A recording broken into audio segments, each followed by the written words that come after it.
In a world where the powers of the dormant demon lord created dungeons all around the world, and adventurer parties live stream their dungeon runs, Yuke is a mage and a member of a rank party named Thunderpike. All their members are strong, and they easily clear all the dungeons they enter. However, not everything is well with their teamwork once they are outside of the dungeon. Yuke feels like he is not being paid fairly for his work, and after a successful mission, he tells his party members that he is going to quit Thunderpike. The party leader Simon and the other members tell him to stop being such a whiny because he doesn't even join the fight and just stays in the rear, burning through their items and scrolls. They claim that they will be fine without his little support, and that is the final nail in the coffin. Yuke finishes his drink and then declares that he is going to quit the party forever, and they can go and shove their rank tag up their butt. The next day, Yuke goes to the Adventurer Guild to register himself as unemployed. Just as he finishes filling the form and hands it to the receptionist, a redhead hoe suddenly lunges at him and hugs him tightly. She calls him teacher, and when Yuke sees her, he recognizes her as Marina, a sword mage whom he guided before she took her adventure test. Marina thanks Yuke for helping her earlier, and he asks how things are going for her. She tells him that everything is going well, and then learns that he is on the job market right now. Marina gets really excited on hearing that, and this thirsty bitch immediately asks Yuke to join their party. Yuke goes to meet with her party members, who were also his students along with Marina. The Elf Ranger Silk and the Priestess Rain are both glad to hear that Yuke is interested in joining their party, but they ask him if he is fine joining a D-rank party that is just starting its career. Yuke tells them that he is fine with that because hustling like a rank parties is not for him anymore. He says that for difficult quests and dungeons, he used to invest a lot of money in consumable items, so he didn't earn much. But with D-rank quests, he will be able to save a ton.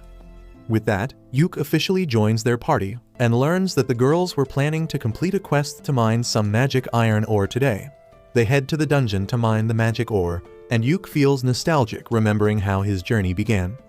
He tells the girls that they can easily find the magic ore on the 6th floor of the dungeon, but they tell him that they are afraid of fighting the boss monster on the 5th floor, so they'll pass. Yuke suggests they can try looking for the ore on the 4th floor first, and they head into the dungeon. Marina has brought her grandpa's walking stick along to search for traps, but that is slowing down their pace, so Yuke decides to take the lead. He shows the girls a magic lantern that can easily detect any low-level traps, and because of that, they quickly explore the dungeon. Yuke begins recalling how this was the first dungeon he visited along with his former party Thunderpike 5 years ago, and their warrior was seriously wounded by the traps.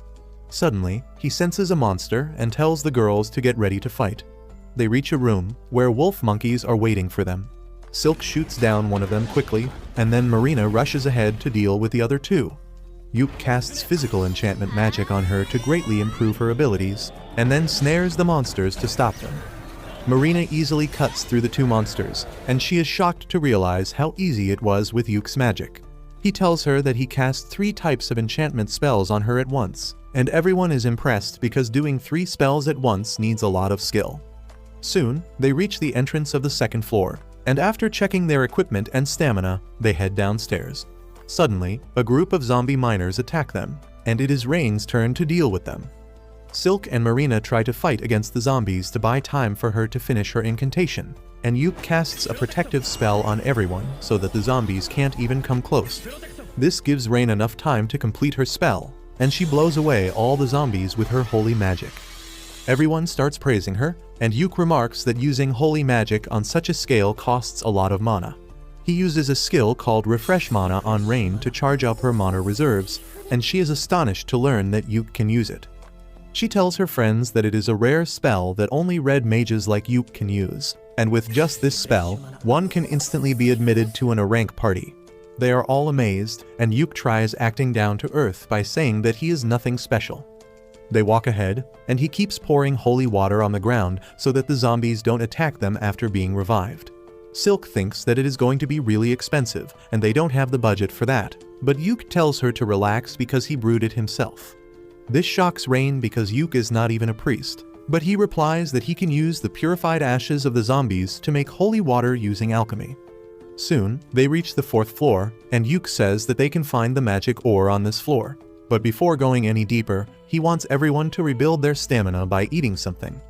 For that, he pulls out a whole-ass stove from his magic bag, which makes the girls excited. Yuk tells them that if they work hard, they can afford their own magic bag someday.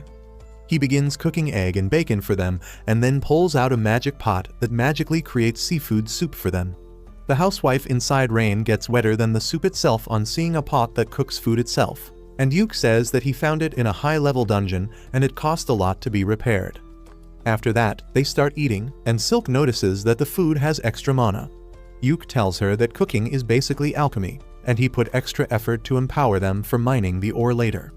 Soon, they find a giant rock lizard which has mineral ores on its back. Yuk slows it down with his magic, and then Marina uses her ultimate attack to kill it. She is really exhausted by using her ultimate just once, but Yuk replenishes her mana and tells her to keep practicing the skill. After that, they begin mining the ore on the defeated monster's back, but they need more, and Yuk suggests that they go to the 5th floor and defeat the boss to get what they want. The girls are afraid because the boss is a tough monster, but Yuk tells them that he will use his full power to help them. Once they reach the boss room on the 5th floor, Yuk tells the girls that he will fight alone to show them his skills. He then takes out a floating camera artifact to record the gameplay of the boss fight, and Marina suggests that they should livestream it cause it will be fun. Yuk decides to YOLO it, but then he asks the girls the name of their party to tell in the broadcast. They nervously tell him that they haven't thought of a name yet, but then Marina comes up with a name Clover on the spot. She says that the 3 girls are the ordinary leaves of the clover, and Yuk is the 4th and the lucky leaf. Everyone likes the name, and then Yuk asks the girls if they also want to feature in the first live stream of their party. They are fine just watching him, so Yuk enchants himself and then activates the live streaming mode on the camera. After that, he opens the door to the boss room and heads inside to see the giant ugly steel crab. The crab attacks him instantly, but Yuk slips from its claws and then uses 5 disabling spells to blind, poison, and paralyze it. The crab tries to attack indiscriminately, but Yuk just uses gravity magic to crush it instantly. He ends the live stream with that, and Marina immediately hugs him, almost breaking his bones in the process. Yuk then puts the crab in his magic bag, and they open the treasure chest that dropped after defeating the boss to find a ton of treasure and magic ore. After that, Yuk and his party head back to the city in a carriage. He acts polite and asks the girls how do they rate their new party member on a scale of 1 to 10. All the girls are really impressed by his overall skills in the dungeon, but Yuk thinks that they would be uncomfortable to see someone who is older than them suddenly become a party member. The girls tell him that it is not like that at all, and suddenly, Silk has a brilliant idea. She tells Yuk that he should become the party leader because he is the most experienced and powerful out of them. Yuk is flustered because he doesn't think it is right for a newcomer to become the leader, but the other girls agree, saying that their party was officially formed when they decided to name it Clover, and that makes Yuk a founding member. When the girls keep on pressuring him, Yuk finally folds and agrees to become the party leader so that he can keep everyone safe. On the other hand, his former party, Thunder Pike, is having a hard time in the dungeon. They have got an archer to fill Yuk's place, but he can't support them like Yuk used to. They struggle against a pack of monster wolves, and even the newcomer throws shade at them, asking why the hell they came to such a high-level dungeon if they are so weak. Suddenly, the witch gets bitten by a wolf, and though the party leader manages to free her, the priestess doesn't have enough mana to heal her. The party decides to retreat immediately, and as the witch lies bleeding, the priestess is still waiting for her mana to recharge. They don't have mana potions or even healing potions because that used to be Yuk's responsibility, and none of them thought to pick it up after he left. The new guy has a healing potion, but he doesn't give it so easily because he expected an A rank party to have better management. Meanwhile, Yuk and his party are celebrating their first mission's success. As they drink, Yuk tells them that the reward from the quest was nothing special, but he got a lot of money from selling the corpse of the steel crab. He asks the girls about the division of money among them, and Silk tells him that they put everything in the party fund and use an allowance system for buying necessary things. She explains that they are saving money to buy their own house one day, and Yuk likes the idea. At the same time, his former party is at the same inn, and they are griping and complaining about their failure today. They blame it all on the new guy, saying that he should have been prepared better to help them. The archer gets pissed off that they are treating him like an errand boy, and says that he never thought that the famous A rank party would be a bunch of sisses who can't even wipe their ass themselves. He tells them that he is quitting their party immediately, and Yuk turns around just in time to see it. He doesn't want to give any attention to his former party, so he tells the girls that after every successful quest, they will take 2 days to rest and recover. He says that he will stock up the useful items in the meanwhile, and they can head to another mission on the 3rd day. Suddenly, the inn begins to display the livestream video of Yuk defeating the steel crab that has gone viral within half a day. Everyone is interested in Yuk and his party because he defeated a boss monster with just debuff spells. However, this pisses off his former party members who think that Yuk is playing in the lowest league to improve his KD ratio. Turns out they are not the only people jealous of Yuk, because a fat and ugly noble is also cursing him from afar. Anyway, 3 days later, Yuk reaches the guild to pick a quest that is easy enough for the girls but gives a good reward as well, and the receptionist suggests him a C-rank quest to get magic stones from a waterfall. She says that it should be a D-rank quest, but some strange monsters are roaming around the region recently, so it has become more difficult. As Yuk is in the middle of thinking about it, the girls come running there and they agree to take the quest without even asking about it. Only after the receptionist leaves to register the quest does Yuk get a chance to explain that they may have to face a monster during the quest. The girls still decide to take the quest to earn more points and money.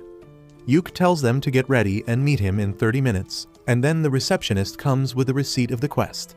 She tells Yuk to livestream his quest fights because he has become a minor celebrity after his last livestream. He leaves the guild with that and immediately senses someone following him. He leads the stalker into a shady alley, and it turns out to be the jealous ugly noble. Yuk asks him if he has any business with him, and the noble pulls out his sword, telling him to leave Clover immediately. Yuk uses a snare spell on him discreetly, and then asks the fatty if he is out of his mind for telling the leader of the party to quit it. The fatty tells him that he found the girls first, and he will join their party to become their sugar daddy. But Yuk thinks that he is just a junkie who has had too much magic shrooms today. He refuses to leave the party and walks away, and as the noble tries to attack him, he trips on the snare spell and knocks himself out. Once Yuk joins the girls to go on the quest, they tell him that the fat incel had approached them a few days earlier, and he offered to join their party like he was helping them out.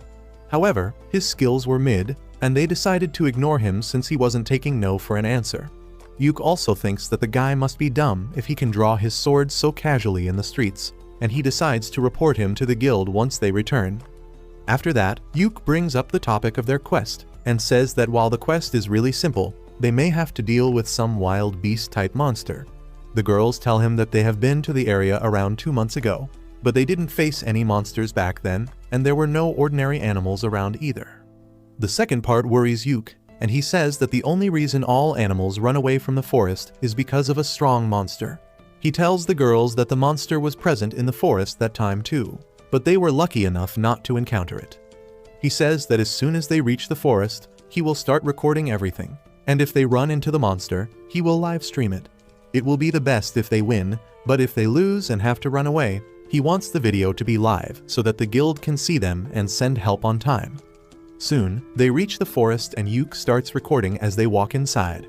He walks at the end of the group because wild beasts attack any group from behind, and tells the girls not to worry about him because he is wearing a special warlock armor that gives him very high defense stats. They reach the waterfall soon, but then Yuk senses something and immediately turns the live stream mode on. Just 1 second later, the monster terrorizing the forest comes out, and to Yuk's horror, it is a high-ranking monster called the Zarnag, which is found in the deepest level of high-ranking dungeons. Everyone panics on hearing that, and Yuk steps in front of the girls. He tells them that they need to escape immediately, because they will die if they fight against the Zarnag. He decides to stay back and stop it till the girls reach safety and the guild sends backup. But suddenly, Marina draws her sword, telling Yuk that she isn't leaving him behind. Silk and Rain also agree with her, and they begin using their abilities to slow down the monster so that they can kill it. Yuk has no choice but to let them in on the action, so he first enchants their physical abilities. Marina rushes ahead to stop the monster while Rain chants her spell, but she gets slapped away. Yuk tries to stun the monster with lightning magic and then casts multiple debuffs on it, but despite that, it doesn't seem to slow down. Yuk realizes that it is a special monster, and he asks Marina to buy him some time so he can use a very powerful spell. Marina begins fighting against the monster, and then Silk calls the forest dryads for help and binds the monster with vines. As the two girls try their best to stall the monster, Yuk finishes chanting his tier 5 spell, Prismatic Arrow. He tells Marina to get back before he shoots it at the monster with devastating power. As the prismatic arrow hits the monster, it groans in pain, but nothing more happens. Yuk thinks that he failed to do any damage, but as the monster charges towards them, a black liquid starts coming out from all its holes. The monster seems weakened by his attack, but it is still strong enough to attack them, so Rain decides to finish it with a powerful magic attack. She uses the tier 5 spell Thunderbolt to hit the monster, but despite that, it doesn't go down. However, Yuk realizes that the monster has been stunned by the strong attacks it took, and this is the perfect chance to finish it off. He tells Marina to go ahead and kill the monster, and she dashes towards it, activating her ultimate skill just as Yuk enchants her sword to land a critical hit. The monster's head falls into the river as the sky clears, and it releases a fountain of blood. Everyone is relieved at this, and then Yuk remembers that he was live streaming this fight. He thanks all the viewers for watching the fight till the end, and then ends the stream. The video is an instant hit in the city, and the popularity of the Clover Party rises further. But the leader of Yuk's former party is pissed because of that. Meanwhile, Yuk is feeling dizzy after using too much mana in the fight earlier. Behind him, the girls are excitedly chatting about their fight, and Yuk thinks that this video will give their careers a huge boost. He approaches them, congratulating them for the successful mission, but adds that he is going to spank them for not listening to his orders earlier.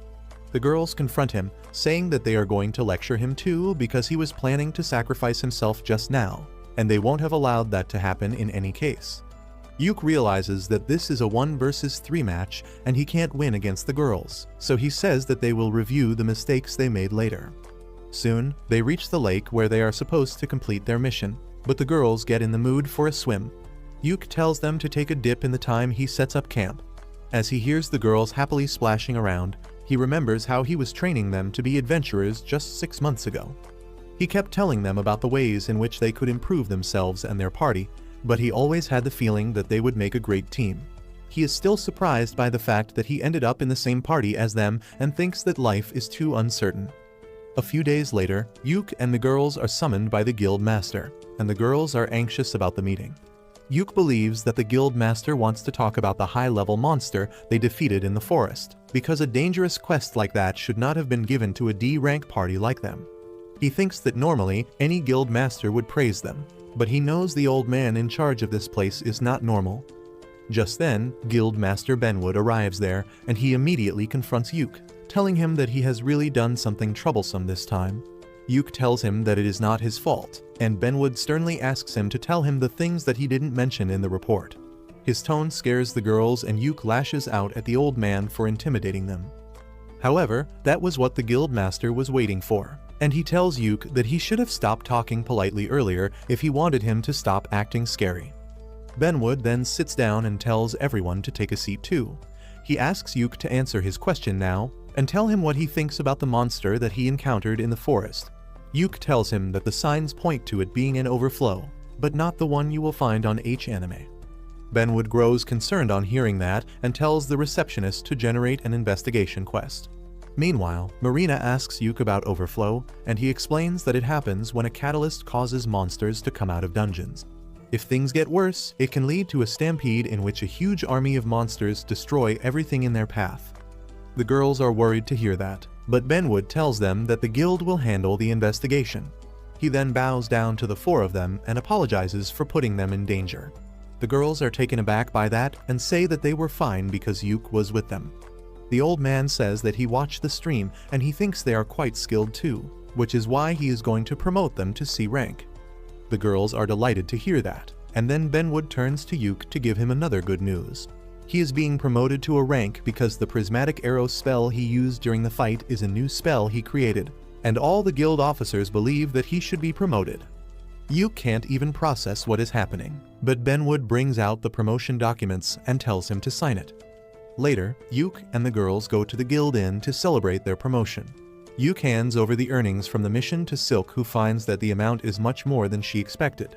She stacks the gold coins to count them, and at the bottom of the pouch, Benwood has left a platinum coin as an apology. The girls are excited to see the platinum coin, and then Silk says that after adding today's earnings, they have enough money to buy their own base. They begin drinking and eating to celebrate this special occasion, and then Rain asks Yuk about his dream as an adventurer. He tells her that he dreams of challenging the last floor of the dungeon named Infinite Darkness, and that makes the girls spit out their drinks because that dungeon is said to be ridiculously dangerous. Yuk says that it is true because the final floor of the dungeon holds the Abyss Gate that leads to the underworld. He says that he has no plan to cross the Abyss Gate, but he wants to see it with his own eyes. He tells the girls about his uncle who was a great adventurer, and he challenged the final floor of Infinite Darkness dungeon and saw the gate. Even though he could not clear the final floor, his stories inspired Yuk to try it someday. Marina likes the idea and tells Yuk that they should go to the dungeon soon and livestream their fight. But he tells her that it is not so easy. First, they need to be in a rank party, and on top of that, they need permission from the government to even enter the dungeon. The girls get fired up on listening this, and they promise Yuk that they will grow stronger so that one day they can challenge the dangerous dungeon together. Soon, the Clover party embarks on another mission, and they live stream their fights as always. While Marina fights on the front lines, Yuk guides her and protects everyone with magic barriers. Silk uses the vines to tie the monster down, and then Rain attacks it with a powerful lightning spell. To finish things off, Yuk uses a magic scroll to unleash a rock magic on the monster, killing it. The livestream is well received by the audience, but not by Yuk's former party, Thunderpike.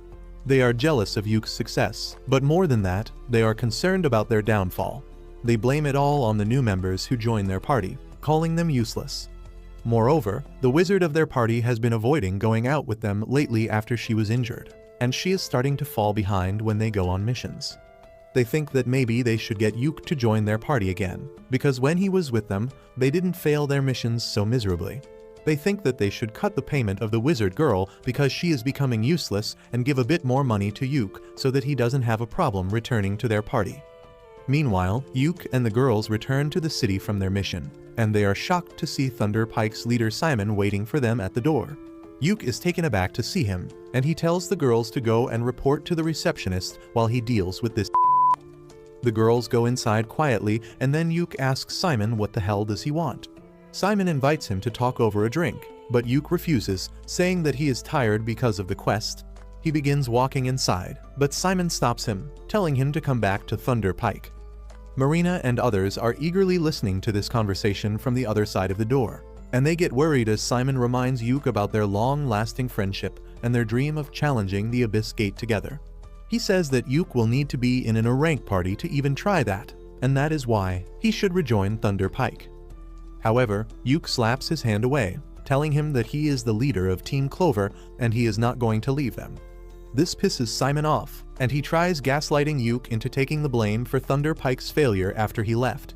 However, Yuk tells him to grow up and deal with his problems like an adult. He goes inside the guild building with Simon yelling that he will regret it, and this commotion draws the attention of the ugly Fatso who tried to attack Yuk in the past. Meanwhile, Simon finds the girls really anxious about the conversation, and when he assures them that he is not going to leave the party, Marina hugs him so hard that he feels his bones crack. He somehow manages to push her away, and then they go to have drinks together. Soon after that, they get a quest from a popular armor shop called Earthy's. Yuk tells them that the shop is launching a new theme focusing on women adventurers, and since their party is 75% women, they have decided to pick them as the poster girls. The 3 girls will get high-quality armor from the shop, and the shop can use the video of them clearing dungeons to promote itself. The girls are surprised to hear this good news, and they find that they will get the armor for free, and on top of that, they will also be paid for completing the quest. They get really excited on hearing this, and soon their party goes to the city where Earthy's shop is situated. While Yuk waits in the market, thinking about the time he came to this city with his previous party, the girls get their new gear. They soon come running to show their new drip to Yuk, and he starts his blood flowing down to his 3rd leg. He then tells them that instead of live streaming their fight, this time, they will have to hand over the recording to Earthy's as per the quest. He starts recording, and then his party enters the dungeon. Yuk tells the girls that this dungeon is only 4 floors deep, but its lowest floor has the gate to a bigger dungeon, and their quest goal is to reach the 2nd dungeon. They come to an open space inside the dungeon, and Yuk picks a stone and throws it down to show the girls that a distortion in space doesn't allow anyone to take shortcuts here. He asks them to be careful that they don't fall down the stairs. While Marina and Silk agree to him immediately, Rain seems to be upset with Yuk, and he doesn't even know what he did wrong. Marina and Silk tell him that he didn't pay enough attention to Rain earlier because she is flat like the earth, and Yuk immediately notices the new ribbon around her hair. He tells Rain that she looks cute because her ribbon matches her hair color, and this needy hoe gets flustered and immediately hugs him. With that, they get down to the next floor of the dungeon, and Yuk soon detects a trap using his magic lantern. He pokes the trap with his grandma's walking stick, and suddenly, spears pop out of all four walls. They pass through the gap between the spears and soon encounter the first monster of the dungeon. It is a group of orcs, and Silk furiously draws her bow because elves hate orcs like Christians hate gays. Yuk tells her to calm down because her anger can break their formation, but assures her that they will completely wipe out those ugly monsters. He assesses that the orcs look like low-level soldiers, but they look more organized than he expected. He tells Rain to charge up a powerful magic attack to hit all of them at once, and then tells the other two girls to get ready to finish the ones left at last. Yuk casts enchantment magic on everyone, and then Rain shoots a powerful fire attack at them, burning the orcs. Next, Yuk uses a magic scroll to crush them with heavy rocks, and Silk supports him by shooting the orcs. They manage to take down two of them, and the remaining two orcs rush towards them. Yuk uses paralysis debuff to slow them down, and then Marina charges ahead, using her ultimate move to defeat one orc. Silk shoots the other orc to keep it busy in the meantime, and then Marina attacks it too, splitting its head open with one strike. Yuk goes over to the dead orcs to collect their magic stones, and he asks Silk if she has calmed down now. She apologizes for getting tense on seeing the orcs, but Yuk understands that it is a part of her elf DNA. Silk is happy to hear this, and just then Marina comes there with a damaged scroll she found with one of the orcs. Yuk finds that it is an artifact that can reveal hidden abilities of an adventurer. He says that they can't use it right now because it is damaged, but he can repair it with his alchemy skills. He tells the girls that one of them can use it instead of selling it because it will enhance their talents and maybe even unlock a new job class. Both Silk and Rain tell him that he should let Marina use it since she has only one job class. As Marina is daydreaming about what job she will get, a treasure chest suddenly appears before them as a reward for defeating the orcs. Later, as they take a lunch break, they find that the treasure chest had a magic bag inside it, and everyone decides to give it to Rain because supporters like her need it more. After that, they head to the fourth floor of the dungeon, and Yuk tells the girls that the entrance to the second dungeon used to be guarded by a boss monster, but it has been many years since one was last seen. The girls ask him more about the boss monster, and he tells them about the Shadow Stalker, a monster that appeared to be made from pure darkness. Marina spots something exactly like that in the distance and asks Yuk if he is talking about that, and he is stunned to see that there is a real Shadow Stalker in the dungeon. He focuses his camera on it because Shadow Stalkers are really rare to find. He thinks that the Shadow Stalker won't reach them quickly because no one can just jump down from a higher floor. But the boss monster decides to prove that he is built different. He jumps down and shatters the invisible barrier that prevents anything from taking a shortcut. Yuk panics and realizes that they have no choice but to fight. He immediately pulls out a scroll to cast multiple enchantments on the girls, but the boss monster sends a dark wave towards Marina, shattering her barrier and knocking her out. While Rain heals her, Yuk and Silk take a stand against the Shadow Stalker. Yuk charges at it, and as the monster destroys his barrier, he understands that it can destroy magical shields. He uses an illusion spell to distract the boss monster with a clone while he reaches behind it, and then puts 3 offensive enchantments on his sword to attack. However, just as he is about to hit the boss monster, it uses a curse spell to completely freeze his body. Yuk realizes that this monster is really strong and intelligent, and they have no way to beat it. He wants to tell the girls to run away, but his body is frozen and he can't even utter a word. The girls panic on seeing their leader being taken down, and then the Shadow Stalker sends a dark storm towards them. Rain blocks it with a holy shield, and then Silk summons strong vines to attack the boss monster. It dodges everything and then attacks Silk from behind while Rain is busy trying to revive Yuk. Luckily, Marina is back in action. Silk takes the command in Yuk's absence and tells Rain to enchant Marina's sword with Holy Element. Rain does that, and Marina tries to attack the boss monster from up close, but it keeps dodging everything. Rain uses a wide-range spell to attack him, but the boss disappears and then appears near Marina and Rain, injuring them with his sharp claws. Next, he uses powerful magic to shoot dark magic beams at the girls from all sides. But just as all hope seems lost, Yuk comes back to his senses and uses a scroll that creates a holy shield around them. He throws away the high-level artifact that protected him from lethal damage and tells the Shadow Stalker that it will pay for hurting his girls. He immediately casts 1,000 snare circles on the ground, and no matter how hard the monster tries, he cannot avoid them all. He keeps slipping, and then Yuk uses all the debuff spells he knows to weaken it. He then uses a healing spell to get all the girls in peak shape. Next, Silk uses a tier 4 spell to bind the boss monster in strong vines, and then produces sharp thorns to pierce it all over. After that, Marina attacks it with her ultimate move, and finally, Rain casts the purification magic to exorcise the monster made of darkness. The fight is over with that, and Marina immediately runs to hug Yuk and crush his ribs. After that, Yuk asks Rain what did she learn about the Shadow Stalker from this fight, and she reveals that he was a zombie with an incredibly dense mana that should not be possible naturally. She believes that this is the clear sign of an overflow, and everyone gets worried. Marina and Silk suggest that they should start a live stream to inform everyone about it, but Yuk is against that.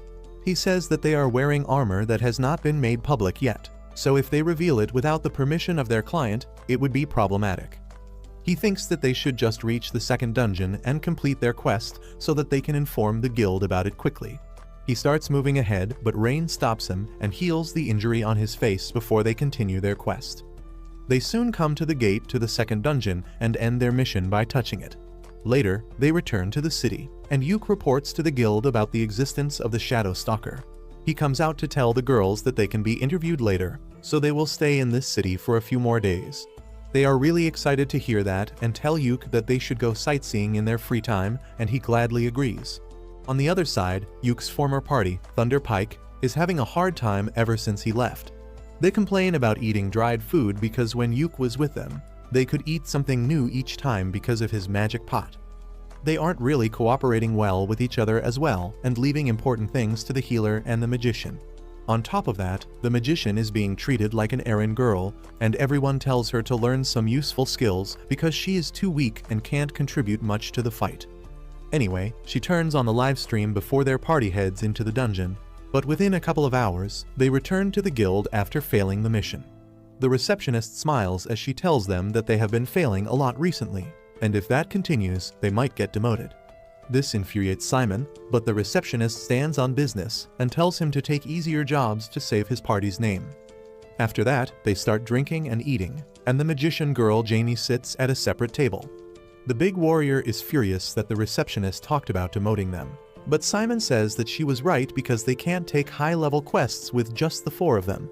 The healer tells him to find another party member in that case because that is his job as a leader.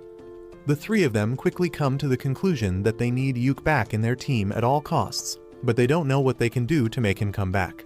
Simon, being Yuk's childhood friend, knows that he won't return so easily, and if they want to attract his attention, they need something that will convince him. He says that if they want to get Yuk interested, they will need to challenge the Infinite Darkness dungeon because that has been his goal since the beginning. He believes that if they do a joint quest with other parties, they can attract Yuk. Simon says that they just have to pretend to be serious about it because Yuk won't be able to think properly on hearing their offer to join them. The warrior and the healer agree with him, but the magician Jamie is really disappointed by how low her party has fallen. On the other hand, Yuk and his girls are back in the city after their successful quest.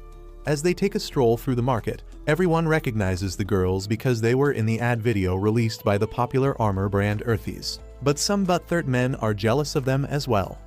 Anyway, they are out on a mission to find a house to rent for their party.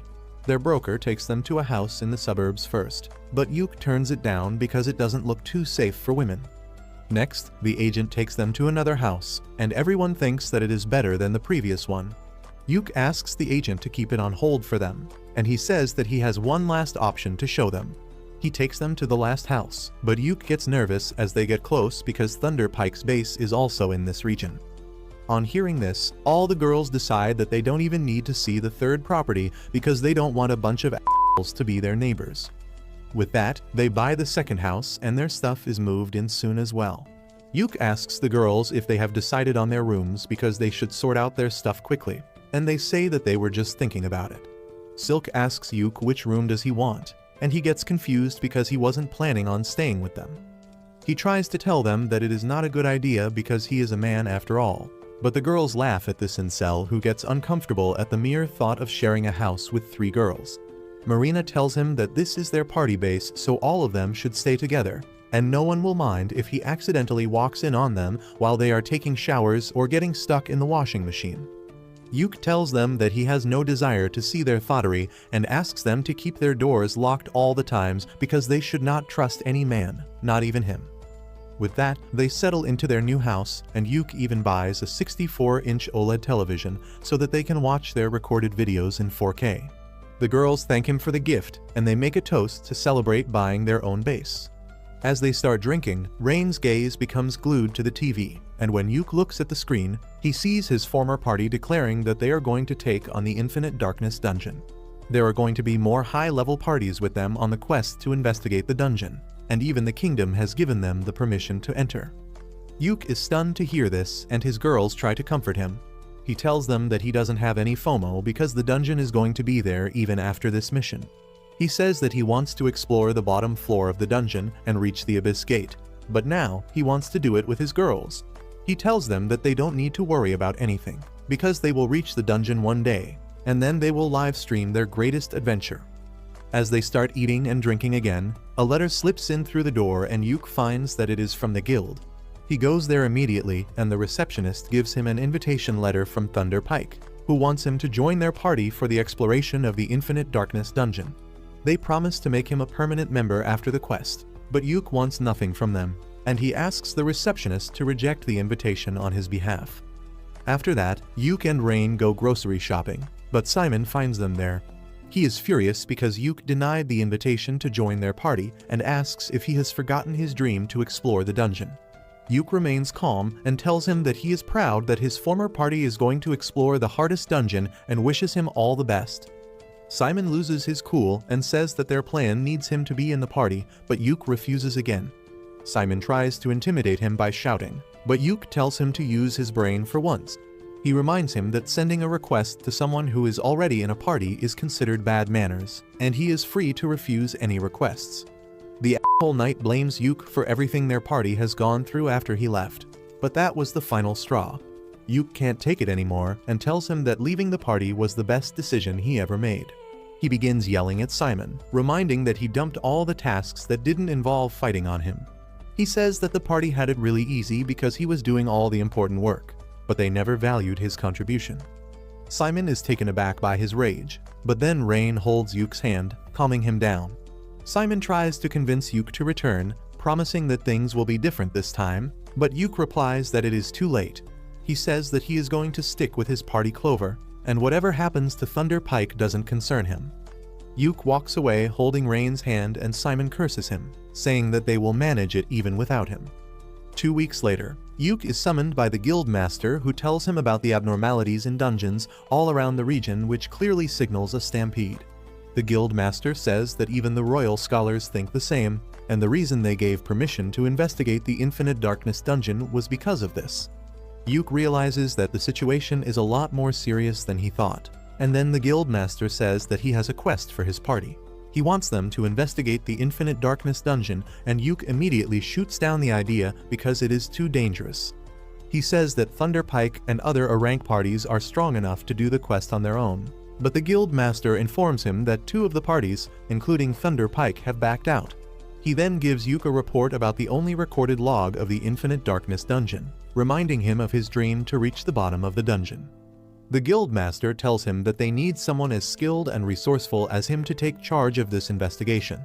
The old man then gives Yuk a scroll of exit, a super rare item that can teleport one out of the dungeon. Yuk asks why is he so insistent on him to take the mission, and he replies that he is the only person whose information he can trust. Just then, the receptionist comes there and hands over the official quest letter from the king to Yuk. He realizes that it will be tough to turn down the mission now, and tells the guildmaster that he will consult his party members before giving a final answer. Once he reaches home, he explains everything to the girls and says that they should turn down the request because it is too dangerous and they are not prepared for it. The girls, however, think that they have the latest equipment, and with some luck, they can manage to investigate the dungeon. Yuk is still not convinced because he is scared of losing them, and Rain hugs him, asking him to show more trust in them. The other girls also tell him to stop hesitating and chase his dreams freely, because they want to rise up in the world of adventurers with him. Their words give Yuk confidence, and he goes to the guildmaster's office with the girls and accepts the quest.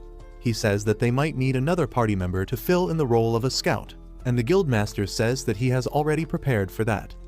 On his cue, the receptionist comes there with a nervous cat girl, who introduces herself as Neen. She says that she specializes as a ninja and wants to join their party for this mission. Yuk has no problem with a new party member, and they immediately go to the entrance of the Infinite Darkness dungeon, which surprisingly was under the guild building the whole time.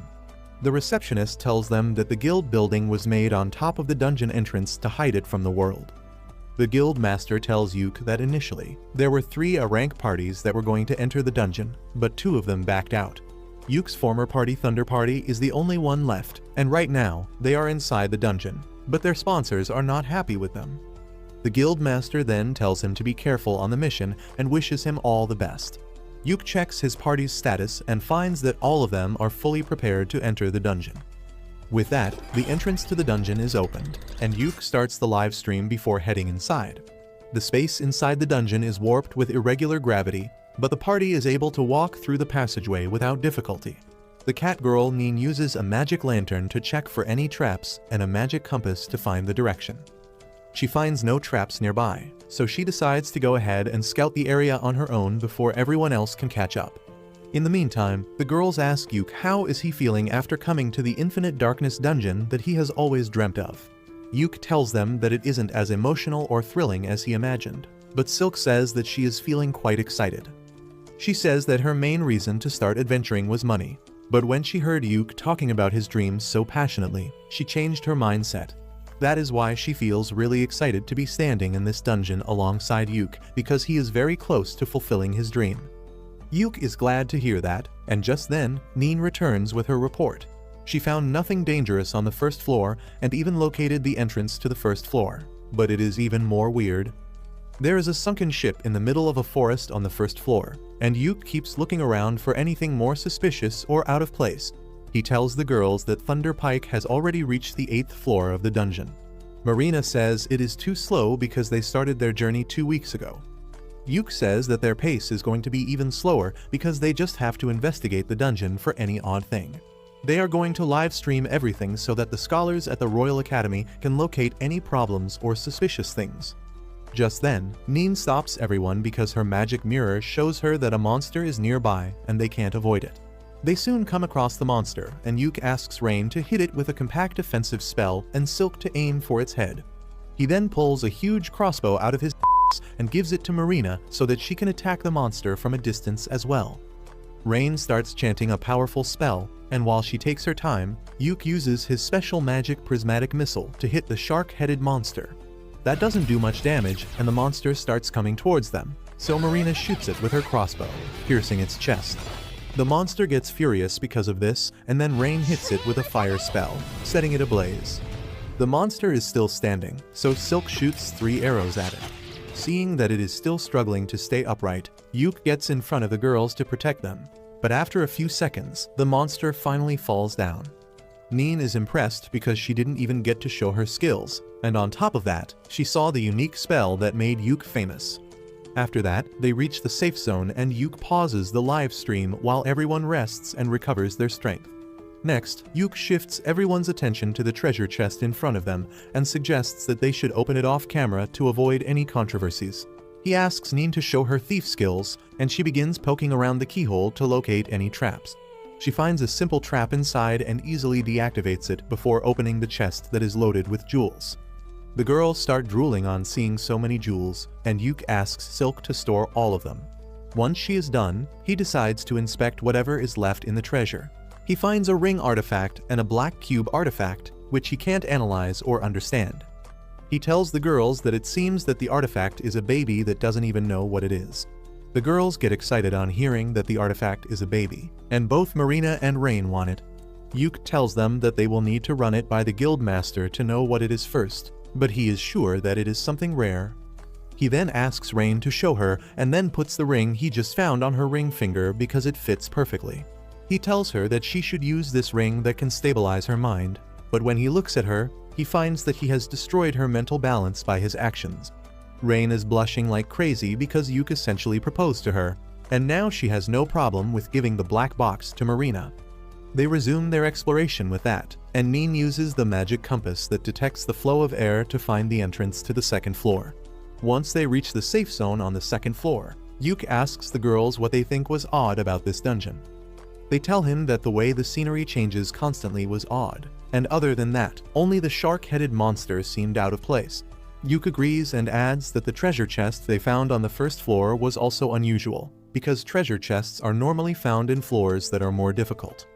He thinks that there must be some relation between the shark monster and the treasure chest being found on the first floor, and decides to think about it later. He says that they should head back for today since they have explored enough, and the girls agree. They walk back to the dungeon entrance, but then Nin senses someone coming towards them. It turns out to be Yuke's former party, which has got 2 new members for this mission. Simon acts arrogant as he tells Yuke that if he was going to come down here anyway, he should have accepted their invitation. Yuke replies that he was not going to fall for his scheme, and then reveals that they are here on a formal mission from the king. The other members of Thunder Pike get furious for no reason and call Yuke an ungrateful bastard, but Simon acts like they are partners on the same mission. He tells Yuke to hand over the live stream recording and all the items he has gathered to Thunder Pike because they are in an alliance now. He also pulls rank and says that it will be better if a rank party makes the report to the guild master, and his friends try to convince Yuke into thinking that it is the best option for his party's future. They keep telling Yuke to think of it as a great favor, and he starts getting pissed. Rain is also frustrated with their attitude, so she lashes at them for trying to use their rank to blackmail Yuke. Simon's party members tell her to shut up, calling her a savage dark elf, and that is when Yuke runs out of patience. He lashes at the warrior and the priestess, telling them that he won't tolerate anyone who insults his party members. He even gets ready to draw his sword against them, but Simon tries playing cool and asks him to hand over his loot. Yuke just slaps his hand away, telling him that he will never work with nasty assholes like them.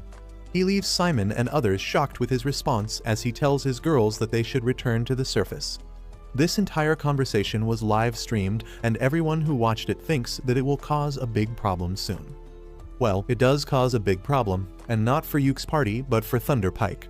2 days after this incident, they are summoned to the guild master's headquarters, who tells them there have been multiple official complaints against them from their sponsors, the country of elves, and the guild headquarters. Simon doesn't take it seriously and says that the bigger problem should be a C-rank party insulting a rank party like theirs. He adds that the guild should never have let a party with a savage dark elf in it enter the dungeon in the first place. But the guild master punches this racist piece of shit before he can complete the sentence. The guild master walks towards him as he says that since a rank adventurer like him made racist remarks against a dark elf on a live stream, it has harmed the reputation of their country. He grabs Simon by the throat, saying that his actions can cause serious problems between their country and the elves, and to prevent that, Thunder Pike will have to do an apology stream. Not only that, they will be put on trial, and in the worst case, they may be exiled forever. He lets him go with that, and Simon says that it is an unwise decision because if they exile a rank party, they won't have anyone to explore the dangerous dungeon. The guild master reveals that there will be no problem because Yuke's party has been given a temporary rank for this mission, and they have already shown great results. Despite this warning, Simon is not ready to apologize to anyone, and he curses Yuke for setting him up with his live stream. As he is busy cursing him in the middle of the street later, the fat ugly noble comes there and tells Simon that he has a way to get revenge on Yuke that will benefit them both.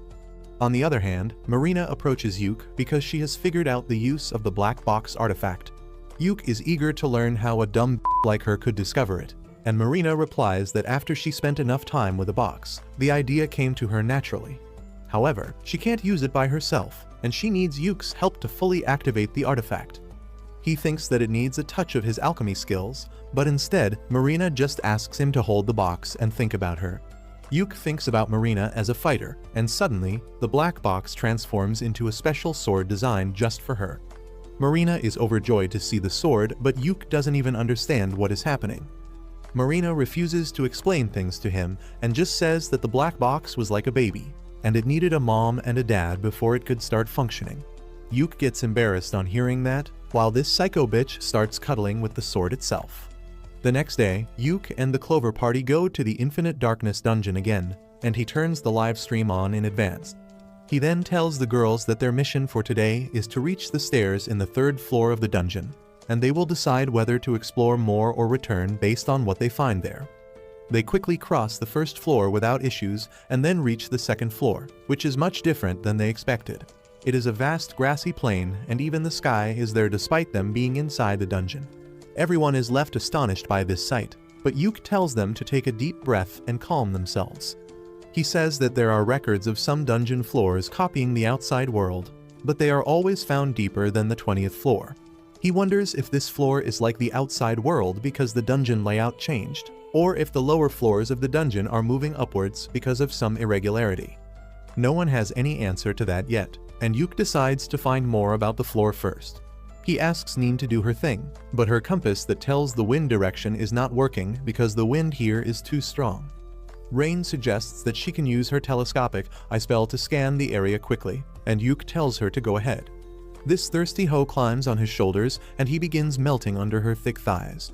Rain then uses her telescopic eye spell to look far away and finds a house in the distance before her eyes get tired.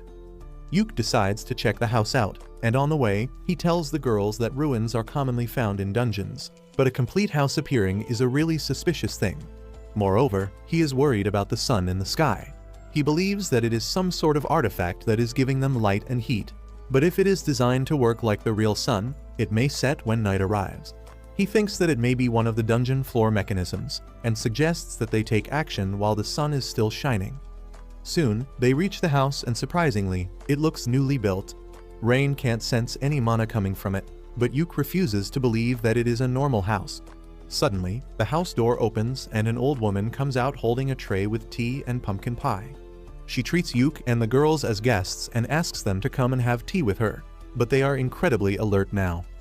Yuk refuses her offer, saying that they don't think they should come inside her house because it is suspicious, and the old woman says that he shouldn't resist because it is going to be night soon. Just as she says this, the day turns into evening and the house starts growing bigger. Yuk feels strangely drawn towards the house but stops right before entering it, and the old lady reveals her true form to be a goth mommy. She tells Yuk that he is a smart one to realize that coming inside would have been dangerous, and then her house grows even larger, turning into a dark castle where she sits on her throne after turning into a lowly.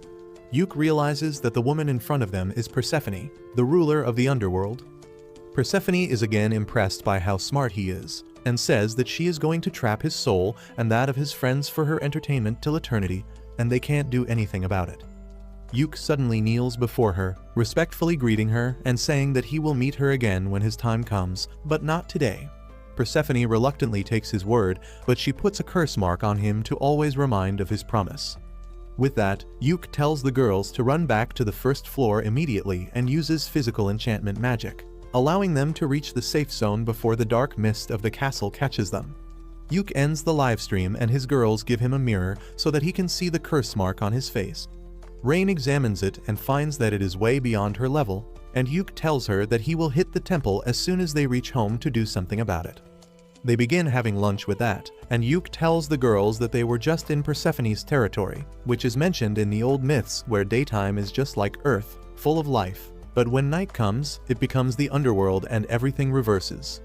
Yuk suddenly comes up with a theory about the underworld being found in the dungeon, and says that it must be because of the abyss gate located at the end of the dungeon. He says that different worlds are connected to each other through the abyss gate, and the infinite darkness must be a special dungeon that can replicate those worlds inside it. He thinks that Persephone's world is one of such worlds, but the bigger mystery is how something so dangerous was present on the 2nd floor of the dungeon. Suddenly, Yuk comes up with another theory that states that maybe they did not go to the 2nd floor, but to the 30th floor, which is the last explored floor of the dungeon. Rain seems to agree with him, and she says that maybe the stairs are making them skip a bunch of floors and leading them to random floors instead of going in the proper order. Yuk wonders if they should use the scroll of exit to teleport outside right away, but the girls suggest that they should recover their strength and try to reach the floor above them before taking the extreme step. Yuk listens to their suggestion, and all of them go to sleep. The next day, Yuke opens his eyes on hearing Simon's voice and finds that he is tied down. He doesn't understand what is going on, and Simon tells him that he followed him here to settle the score with him. He tells Yuke not to try anything because his party has his girls as hostages, and they have even put a slave collar around Rain's neck, which he got from one of his sponsors. Yuke tells him that if word about this gets out, he will be arrested, but Simon doesn't care because he is already at rock bottom. He tells Yuke that there is a way in which the girls don't get hurt, and that involves him signing a contract that reads that Clover and Thunderpike had formed an alliance when the mission started, and racist remarks against elves were common in Clover. Thunderpike was doing just what they do, so the root of the entire problem is Yuke, who started it all. According to the contract, Yuke is going to take responsibility for everything and his entire party will be absorbed into Thunderpike to cover for the damages they have done. Yuke is aghast on reading all this, and he says that he thought Simon was just an idiot, but he turned out to be an absolute Simon kicks him for saying that, and then starts stomping on him angrily, saying that if he doesn't comply, he will give the girls in his party all the STDs he has, and then kill them. He then derails from the topic and starts cursing Yuke for the misfortunes of his party while continuing to beat him. The warrior from Thunderpike tells Simon to stop wasting his time there and share the girls with him, and to avoid that, Yuke decides to sign the contract. However, just as he is about to sign it, the dungeon begins to shake and then the floor suddenly collapses. Simon and his friends fall down first, and when Yuke goes to help his girls, he finds that Simon has taken his magic bag. He can't do anything in this case, and the ground under them collapses too. However, the magician girl Jamie, who is finding it hard to keep up with the scumbags of Thunderpike, uses a spell to slow down their falling speed. Yuke thanks her for saving them, and Simon can't stop cursing her.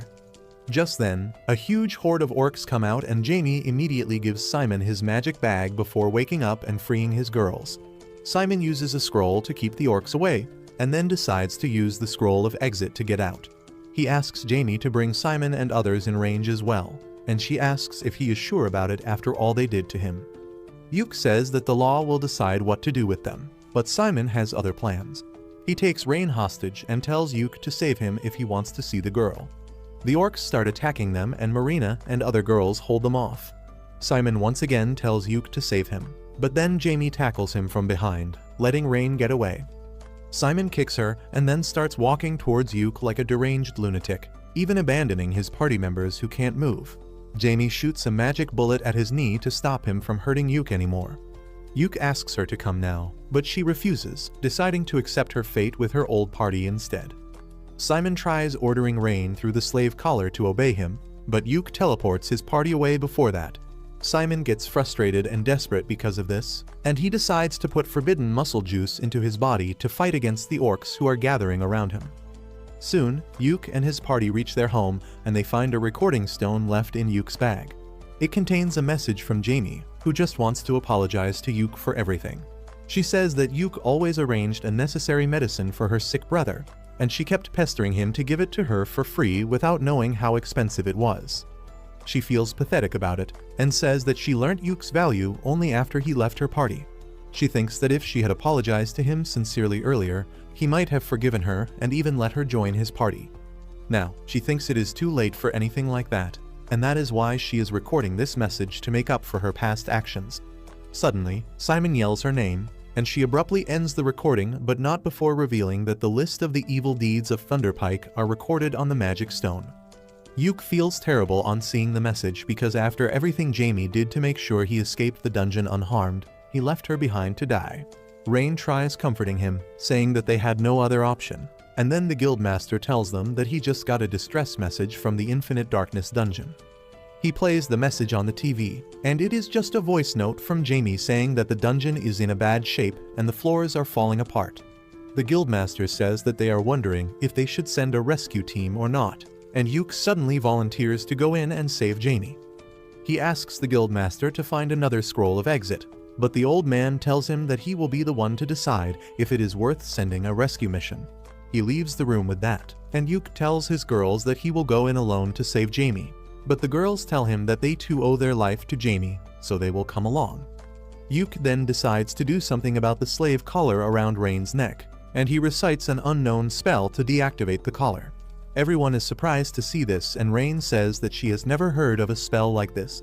Yuk believes that it is some sort of dark magic spell that was forced into him by the goddess of death Persephone along with her curse mark.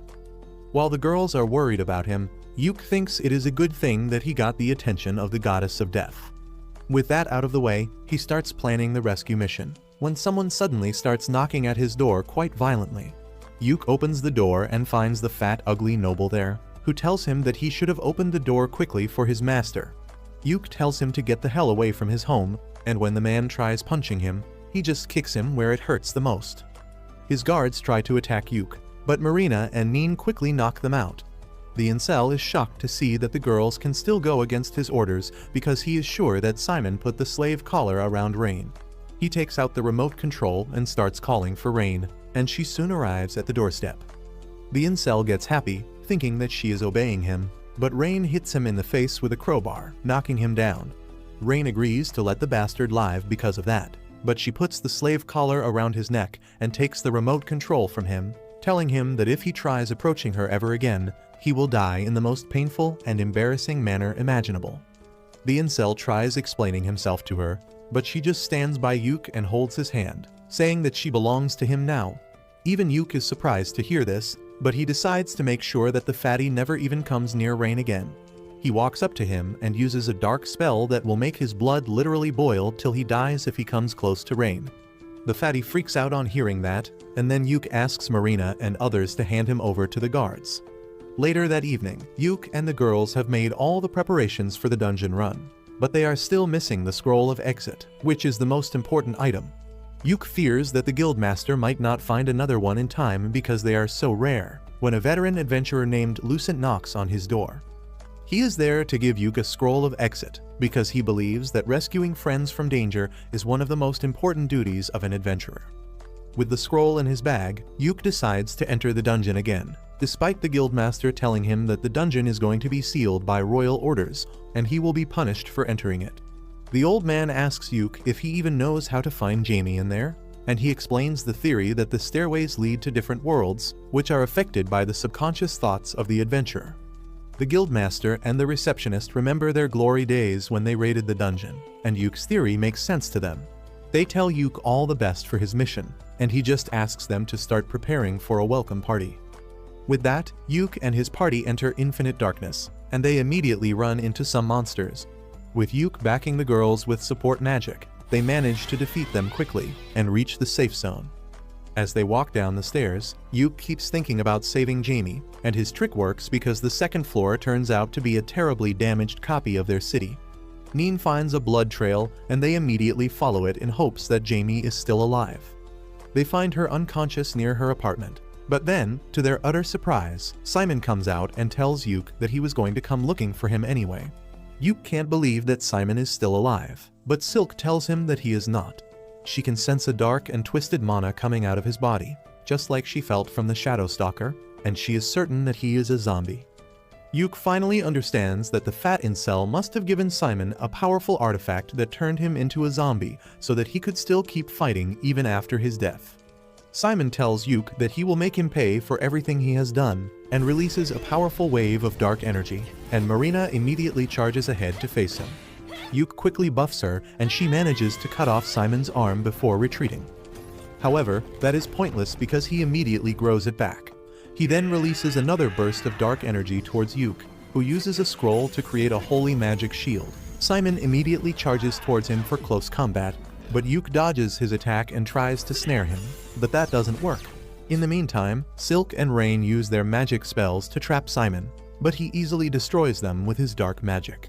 Yuk immediately attacks him head-on, and Simon keeps yelling that he will kill him and destroy everything he loves. Yuk slashes him continuously, but Simon heals from everything instantly. Yuk takes a few steps back and decides to use his special spell Prismatic Missile to attack him. Simon takes the magic head-on and remains unharmed, confident that his immortal body will not be destroyed by it, and that is exactly what Yuk wanted. Simon's body suddenly starts bursting up in different places, and he begins growing uncontrollably from every place where an explosion occurs. He becomes an ever-growing lump of flesh and doesn't understand anything. Marina is also confused, so Yuk tells her that he used Persephone's power to modify the prismatic missile, so that it stays active as long as the target is alive. Since Simon is immortal now, he will keep on suffering from the spell till eternity. Simon asks Yuke to stop his spell, reminding him that they are childhood friends, but he has nothing more to do with the bastard, and he walks away while Simon keeps exploding and growing like a cancer. Rain has been trying to heal Jamie in the meantime, but neither healing magic nor potions work on her wounds that were caused by Simon's dark magic. She has lost hope of surviving and apologizes to Yuke one final time before dying, but he tells her not to give up just yet. He uses Persephone's power to dispel all curses from her, healing her injuries instantly. Jamie faints as soon as her injuries are cured, but Rain is certain that she will be better now. Suddenly, the sky turns dark and a bunch of shadow stalkers spawn out of nowhere.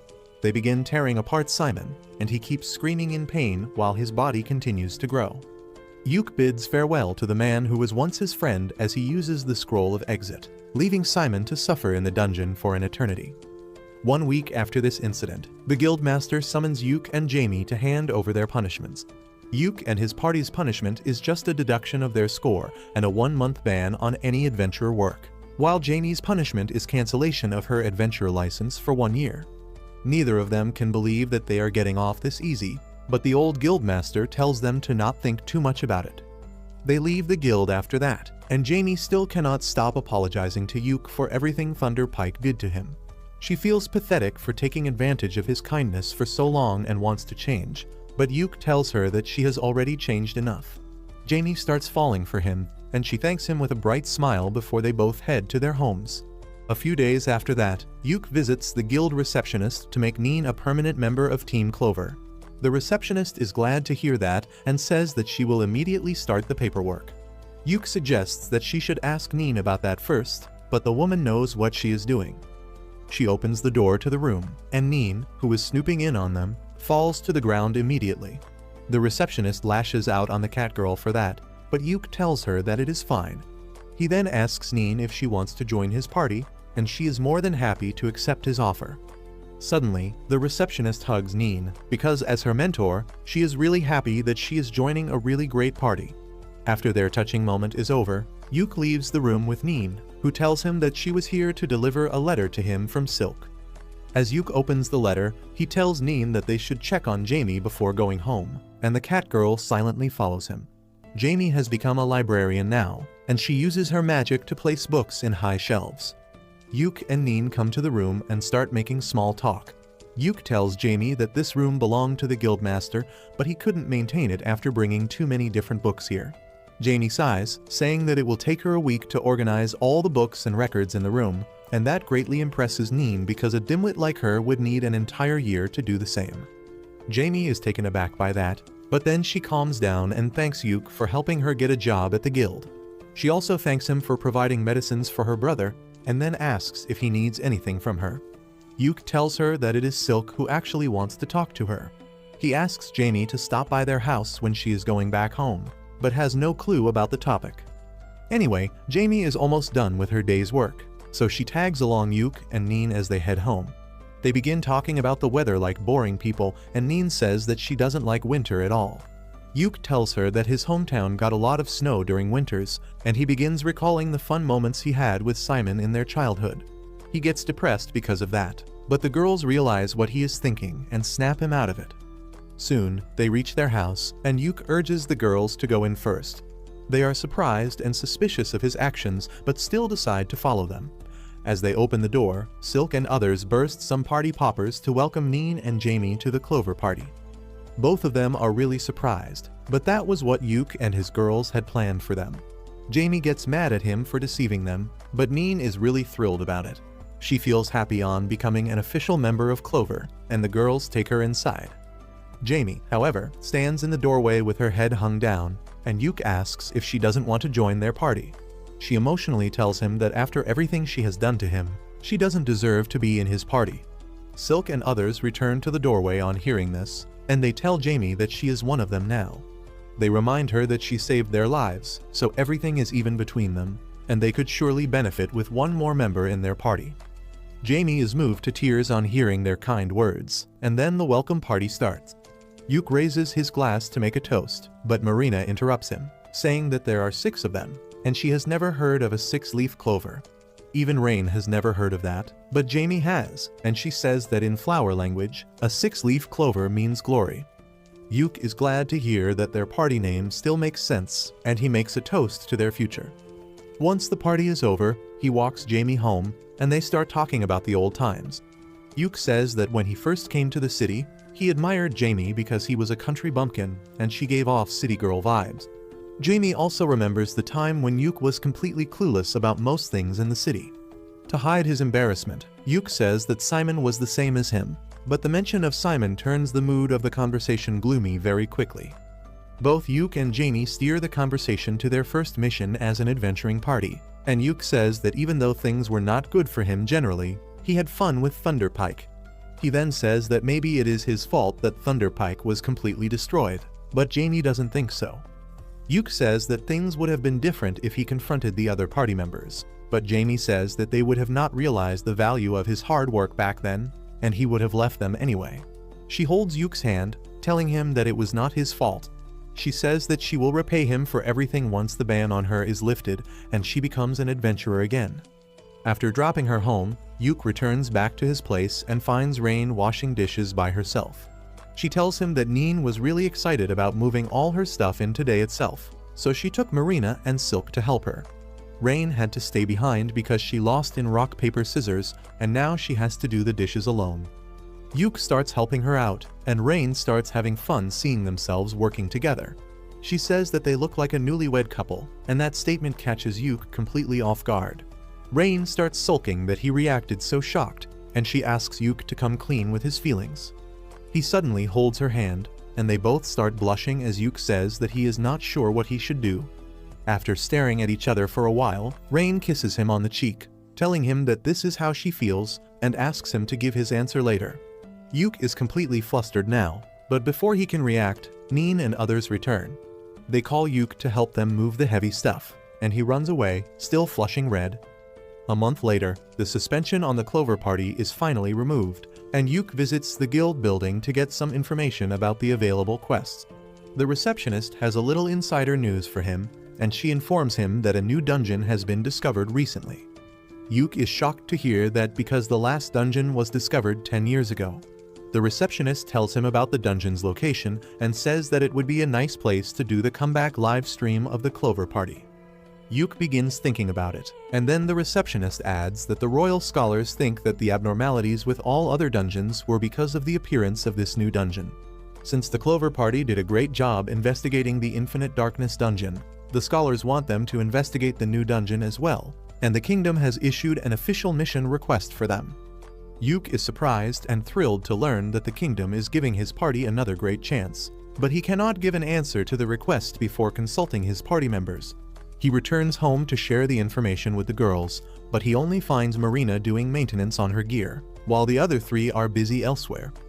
Yuke decides to tell them about the mission request at dinner, and Marina tells him that she is going to the guild for a bit because Jamie had something exciting to share with her. Just as she leaves, Rain comes out of the bath with her hair dripping wet, and tells Yuke to dry them for her. He does as he is told, and after that, Rain heads for a nap, inviting Yuke to join her, but he is a wimp to jump at the offer. Just then, Silk comes there with some coffee for him, and as they sit down to have a sip, Yuke decides to share the information with her first because she is the most responsible member of the party. Silk is also really excited to hear about the new dungeon, and asks Yuke if he has any details about the mission. He tells her that he forgot to ask for the details and decides to visit the guild once again. Silk asks him to visit Jamie in the guild as well, and invite her and her brother to the party they are throwing to celebrate the ending of their suspension. Yuke tells her that he will do so, and then Silk suddenly starts acting shy, asking him to take some free time and spoil her like he spoils Rain. Yuke panics on hearing that, but Silk dismisses it as a joke and sends him away to the guild to get information about the new dungeon. Soon, Yuke and the girls head to the city of Duna, where the new dungeon has been found. Yuke drives a carriage while the girls keep chatting about how excited they are to go to a faraway city to explore a new dungeon. After 2 weeks of traveling, they finally reach the trade city Duna. They immediately reach the market as soon as they enter the city and find that it has different kinds of stores they have never seen before. Yuke grosses Marina out by saying that people here eat three-eyed frogs stewed in snail slime, but then tells her that he was just joking. He suggests that they should try out the food in this city before they go on the dungeon exploration mission, and then promises Rain that he will visit an artifact shop with her too. Rain notices that a lot of adventurers are in the market, and Yuke suspects that the news of the new dungeon has already spread. He points out that there are even adventurers and soldiers from nearby countries here. The nation whose presence is felt most strongly is Salmuteria, a nearby country with a very strict social hierarchy. Yuke tells the girls that the people in Salmuteria are quite proud and rigid when it comes to their family and bloodline, so they all have unique designs on their clothing that show their family and status. Marina suggests that they are practically a family too, so they should also design matching cloaks and armbands for their party. Everyone likes the idea, and Yuke says that he will come up with something later. But then he begins to think of ways to make the matching accessories useful as well.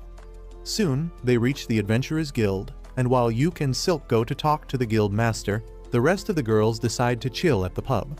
Yuke and Silk meet the ugly old hag Maniela, who is the guild master of this city, and then Silk begins asking her about the details of the mission. Maniela tells them that they don't need to map the dungeon, but they are free to do so if they want. She also says that all the items that the Clover Party finds during its exploration are theirs to keep, but the guild will check them first and put them on a list in case they are dangerous. While Silk is talking with the old woman, Yuke keeps staring at her.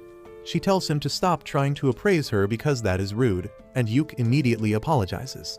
Maniela tells him that it is natural for him to beware of someone he has met for the first time, but she assures him that they are going to be honest business partners for some time now. She then tells Yuke that she is not just an ordinary old woman, but a member of the legendary party who reached the final floor of the Infinite Darkness dungeon. Benwood, the guild master from the previous city, was a member of the party, and so was Saga, Yuke's uncle who inspired him to become an adventurer. Yuke is astonished to hear all this, and then Maniela tells him to stop being so nervous around her. She wishes him all the best for the mission, and then gives him a map to the inn where she has arranged for his party to stay. Once they leave the guild, both Yuke and Silk try to relax because being with the old hag really exhausted them. They decide to check out the hotel she has arranged for them after picking up the rest of their party members from the inn, but when they reach there, they find them in a fight with a group from Salmuteria. The people from Salmuteria speak a different language, but they are obviously pissed at Marina and others, who hold their ground and tell them to get lost. While the rest of the customers are waiting for a fight to break out, Yuke arrives there and immediately rushes ahead to solve the matter. Marina tells him that these bastards were trying to force them to pour their drinks, and then some. Yuke realizes that they were trying to aggressively pick his girls up, and he tells the men that they should stay away from his friends. However, his Salmuterian is not up to the mark, and he ends up telling the drunk men that all the women in his party are his wives, and he makes love to them every night. The men are taken aback by this and leave immediately, and only Rain really understands what Yuke just said. Once the fight seems to be over, the crowd disperses, but Rain and Neen are still furious. After that, Yuke leads the girls to the place they will be staying, and on the way, he explains that Salmuteria is the worst nightmare of all feminists because women are treated as property there. That is why the drunk men tried to force themselves on Marina and others, but they also have strict laws that can backfire on them if they try to steal another person's woman. Yuke explains that when he said that they were his companions, the men must have understood his point and left to avoid conflict. Marina, the submissive gets excited on thinking that Yuke called her his property, but he tells her that it is not what he meant. She tells him to quickly make matching cloaks for the party so that everyone knows they belong to him. Just then, Rain also tells Yuke that his Salmuterian was not correct, but instead of explaining what he really said, she begins to giggle uncontrollably. Soon, they reach their hotel, and the elf manager turns out to be a big fan of the Clover Party. She tells them that all their expenses will be covered by the guild, so they can order anything they want. Also, the entire hotel is reserved for them as long as they are going to stay here, and the manager tells them to pick any room on the second floor. Yuke and others thank her for her hospitality, and the manager decides to show them her hotel's speciality before they go to their rooms. She leads them to a hot spring in the backyard, and only Neen has seen one before. She eagerly tells her friends about how hot springs work and invites them to take a dip with her before having dinner. The next day, Yuke and Silk hold a meeting to explain their strategy for the upcoming mission. They say that they will follow the same pattern they used during the Infinite Darkness dungeon mission and livestream everything. Their goal is to fully explore the dungeon till the 5th floor, after which it will be open to the public. Silk explains that they only know that the first floor of the dungeon is partially underwater, and they can find a lot of water and bug-type monsters there. Moreover, they need to be fast while exploring the dungeon, because there are 2 other parties who will be sent on the same mission as them. Yuk tells the girls that they don't need to take part in this exploration race because the other 2 parties are more experienced than them, and if they try to compete, they might get injured. After explaining this, Yuk says that on the first day, they will aim to reach the 2nd floor and then cover the entire 1st floor to get a good idea of what the deeper floors are like. He then tells Neen that her airflow artifact might not be able to help her find the way out in the dungeon because of all the water, so she should come up with another way to find the proper way. After that, Silk tells everyone to finish their preparations by the end of the day because they will be heading to the dungeon first thing in the morning. The next day, they head to the dungeon's location, and Maniela is there to greet them at the observation center set up by the royal scholars. Marina asks her the name of the dungeon, and Maniela says that it has not been named yet because they don't know what is inside. She tries to encourage Marina by saying that her party might be the one to name the dungeon, and everyone gets excited on hearing this. With that, they go to the entrance of the dungeon, and Yuk starts live streaming to let the world know that Clover is going to explore a new dungeon today. The party enters the dungeon, and while Yuk and the girls are chatting excitedly about their expectations from the new dungeon, Neen finishes scouting the way ahead. Yuk asks her if she finds anything special, and the cat girl tells him that she saw something that she doesn't recognize or even understand. Everyone follows her, and Neen shows them the strange floating chains around the corner using a mirror. Even Yuk has not seen anything like it, but he suspects it to be a monster, so he tells the girls that they are going to attack it. He enchants their physical abilities before rushing at the chain monster, who begins attacking them as soon as they come in his range. Yuk uses his debuffs to slow it down, giving Marina and Neen the chance to attack it up close, but they don't do any damage at all. The monster suddenly grabs rocks and starts yeeting them at the party, so Yuk hits it with another round of debuffs. The monster attacks him in response, but Rain stops it using a thunderbolt. Just as the monster is pushed back by her attack, Marina leaps at it, unleashing her ultimate move to slash the chains and the core of the monster in half. She is really exhausted after this fight, and Yuk decides to analyze the enemy they just fought before moving ahead. Neither Rain nor Silk have a clear idea, but they tell him that the monster was like a magic creature, but it also had dark and corrupted energy like zombies. Yuk decides that it is best to let the royal scholars handle the decoding process, and he begins picking up the pieces of the monster. Rain suddenly notices a shiny ring in the rubble, and Yuk picks it up. He tries to appraise it, but doesn't find anything helpful information about it, so he leaves it for the scholars as well. After that, Neen decides to scout the region ahead quickly, and Yuk begins to worry that this dungeon might be really difficult if they faced such a strong monster right off the bat. Marina has some input about the monster, and she claims that it felt like a human. She explains that her samurai job gives her an idea about what she is killing, and Rain agrees with her because even after they killed the monster, it dropped no magic stone. While everyone is wondering what the monster really was, Neen returns after finding the staircase to the 2nd floor. However, she shocks everyone by revealing that the stairs go up instead of down like they do in normal dungeons. Yuk is curious, but then Neen says that she found another weird thing ahead. She leads the group to a small study area that seems oddly out of place. Yuk finds a book in a drawer, and after Rain confirms that it is not cursed, he opens it, only to find that he can't read the language. He decides that they should go to the stairs and rest there before planning their next step. But as he sees the bright lights in the safe zone, he is suddenly reminded of Simon's brutal fate. The PTSD from the memory starts hurting Yuk intensely, and he cuts the live stream as he tells the girls that they should rest now. They are worried about him, and Rain puts her robe over his head to protect him from the lights before telling him to take a nap. Yuk takes up on her offer, and after sleeping on her lap for a while, he wakes up refreshed. He then tells his worried friends about how the lights reminded him of the sky on the day he fought Simon, which triggered his PTSD. The girls suddenly cling to him, offering to be his unpaid therapists, but Yuk tells them that he is fine now. After dealing with his trauma, he asks them if they should explore the 1st floor some more or go to the 2nd floor, and the girls choose the second option. Yuk believes in democracy, so he decides to go with the majority. But before doing anything else, he tells them that it is lunchtime. While he starts cooking, Marina brings out another video recording drone so that they can live stream their dungeon cooking videos on another channel for maximum profit. After the lunch break, the party heads to the second floor.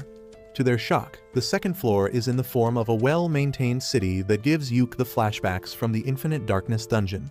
He realizes that something really strange is happening here, and he tells the girls that they need to head back, when suddenly, he hears a voice telling him that he is right. Everyone gets into position to fight, and then an old wizard suddenly appears in front of them out of nowhere.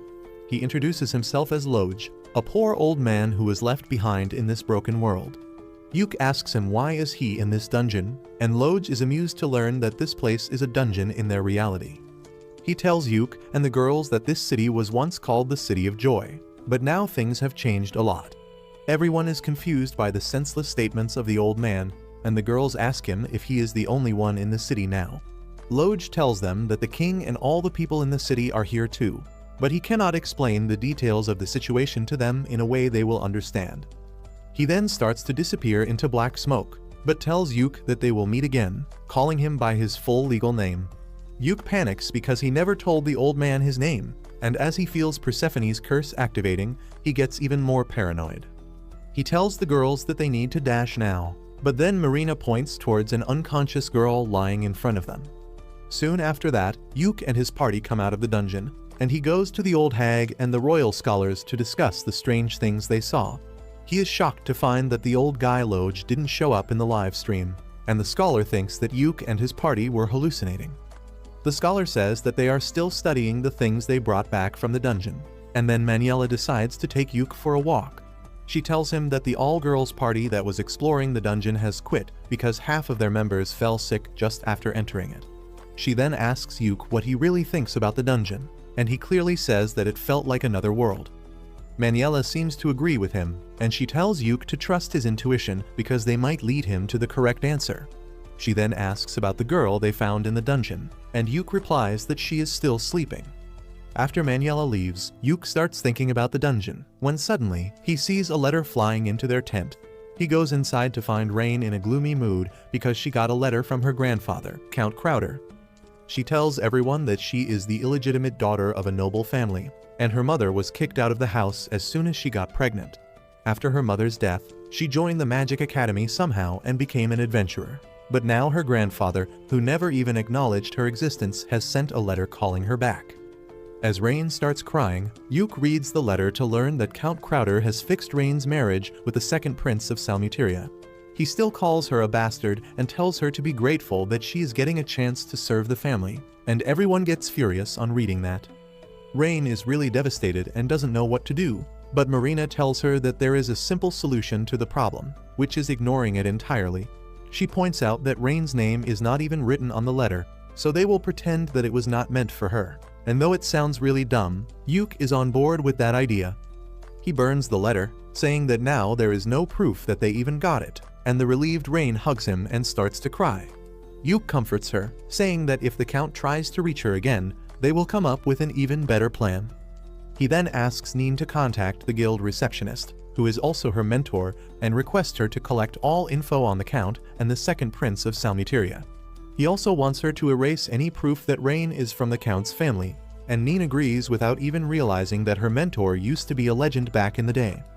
After that, Yuk tells Marina and Silk to prepare for the next dungeon run, while he takes Rain outside to talk.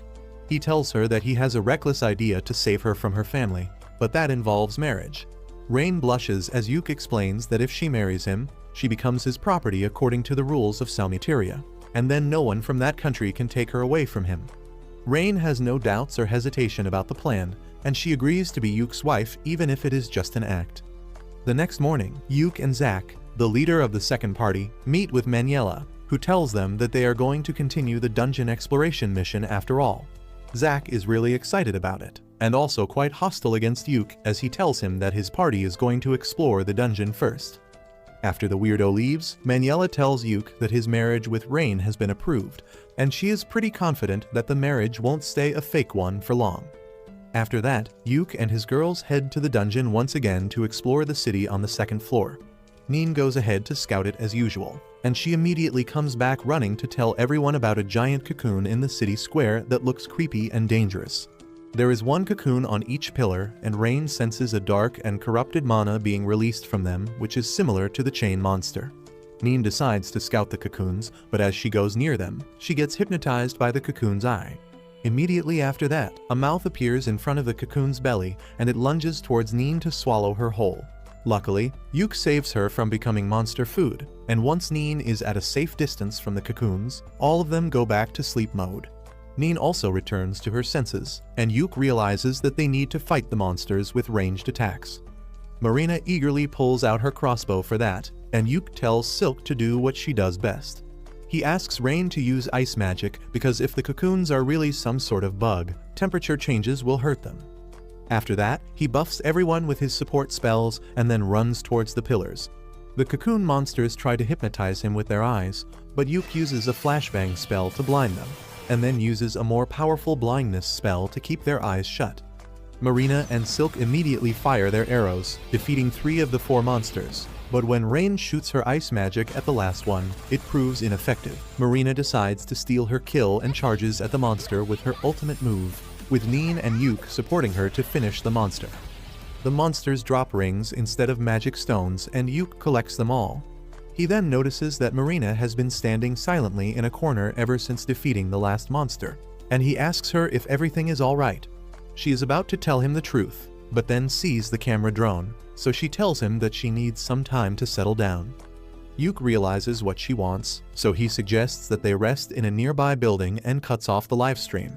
While the group has a tea party, Marina tells them that when she cut down the cocoon monster, she felt like she was cutting a human. However, that is not the surprising part. She says that the pillar she cut down along with the monster felt like a human too, but she couldn't be certain even though she should be because of her samurai job class. Everyone is stunned to hear this, and Yuk suggests her to try cutting something in the room, but Marina says that she has already tried that, but the results were still not clear. She feels depressed and helpless, but then Silk says that she also feels something is very wrong with this place because the spirits are not communicating properly with her. She says that it somehow feels like the land of the dead that Persephone rules, and Rain agrees, saying that the mana here is not normal. Yuk agrees with all of them, and he says that they should go to the rooftop to get a better view of the city before doing anything else. Once they see the full expanse of the city from the roof, Yuk says that they will aim to enter the castle at the center of the city today, and once they explore it, they will call it a day. With that, they start walking towards the castle, but the silence of the city gives them the chills. They wonder if no one really lives here, which reminds them of the mysterious old man named Loj. While Yuk thinks he really might have been a hallucination, Rain disagrees with him because she has the sanity ring he gave her that makes her resistant to any mental effects. Everyone believes her, and they think that since Loj was real and still didn't appear on the livestream, he must be interfering with their drone cam. Suddenly, they spot Loj at the gate of the castle, and they immediately reach him, asking what is wrong with this city. Loj tells them that this city is completely fine, and the people here are saved so well that they don't need to be saved from anything ever again. Yuk asks him if the monsters they fought earlier were humans, and instead of giving him a clear answer, Loj starts a philosophical lecture on what actually is a human. Realizing that he won't answer this question, Rain asks him about the golden rings. Loj tells her that they are called the One Gold, and Rain asks what is he compiling with them. No one else understands this wizard mumbo-jumbo, but Loj warns Rain that the knowledge she is seeking will traumatize her. He tells her that she already knows what the purpose of the rings is, and then vanishes, telling Yuk and his party that they will meet again.